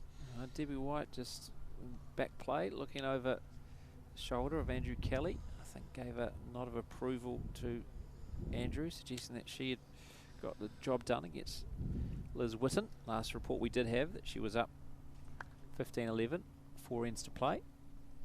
McIlroy trying to cut the line off to the head, I think, really here. And here's Kelly on the drive again, trying to dislodge the Grantham bowl, and is going to go by. Gets rid of one of the Grantham bowls, not the one he was after. The problem is, though, Brendan, if he doesn't get the kill, it's only a one-shot scoring shot anyway, because exactly that's all that's there. So it's not as though if he dislodges that shot bowl, he's going to pick up a 3 or a 4. In fact, he'll pick up a 1. So Shannon McIlroy won't be wanting to go too near the head. He'll be quite happy to sit where he sits at this point. So the McIlroy bolt is going right towards the back of the rink, down towards. They're just flying there, waiting to pop it there. All right, you got to try and get it here, yeah. So the call is, if you can get the jack down to where the Keanu Darby bowls are, you can score a couple, but well, I'm not going to say it's an impossible shot. Nothing's impossible. It's a tough shot. But it's a very, very challenging shot to get that jack down through that port on that backhand, to trail it back to where the Keanu Darby bowls are. As Andrew Kelly's bowl is breaking down towards the head now. It's always under the line. In fact, ran into a Shannon McIlroy bowl. And it is shake hands time here in this last 16 round. That's the game between the world champion Shannon McIlroy and Andrew Kelly. And I'll hand you back to Brenda Van Nistelrooy as we close up here at Bowls Mount Maunganui. Thank you very much, Kevin. Yes, a game where Andrew Kelly led 9-4, but then Shannon McIlroy took control. 17-10 it was going into the 17th end. It finishes 18-10. It is called off with an end to play. Shannon McIlroy through to the quarterfinals. He will play Morris Symes tomorrow. That'll be from 8:30 a.m. The other results in round of 16 men's fours action from this green. Dean Alger, the defending champion, through to face Mike Kernahan. That is a rematch of last year's final at the Nine Eye Bowling Club in Wellington. So two big quarterfinals we are looking forward to tomorrow morning. But our feature match will be a women's fours semi-final. Make sure you join us then from 8:30 tomorrow morning. We'll have a triple header of bowls, starting with the women's fours semi-final. Then it will be the women's fours title match from midday. And then from 3:30 p.m. or around then, we will have the men's fours final. But that's all for us here from the penultimate day of the Summerset National Fours at Bowls Mount Maunganui. I'm Brenton Van Nistelrooy alongside Kevin Hicklin, wishing you all a good evening.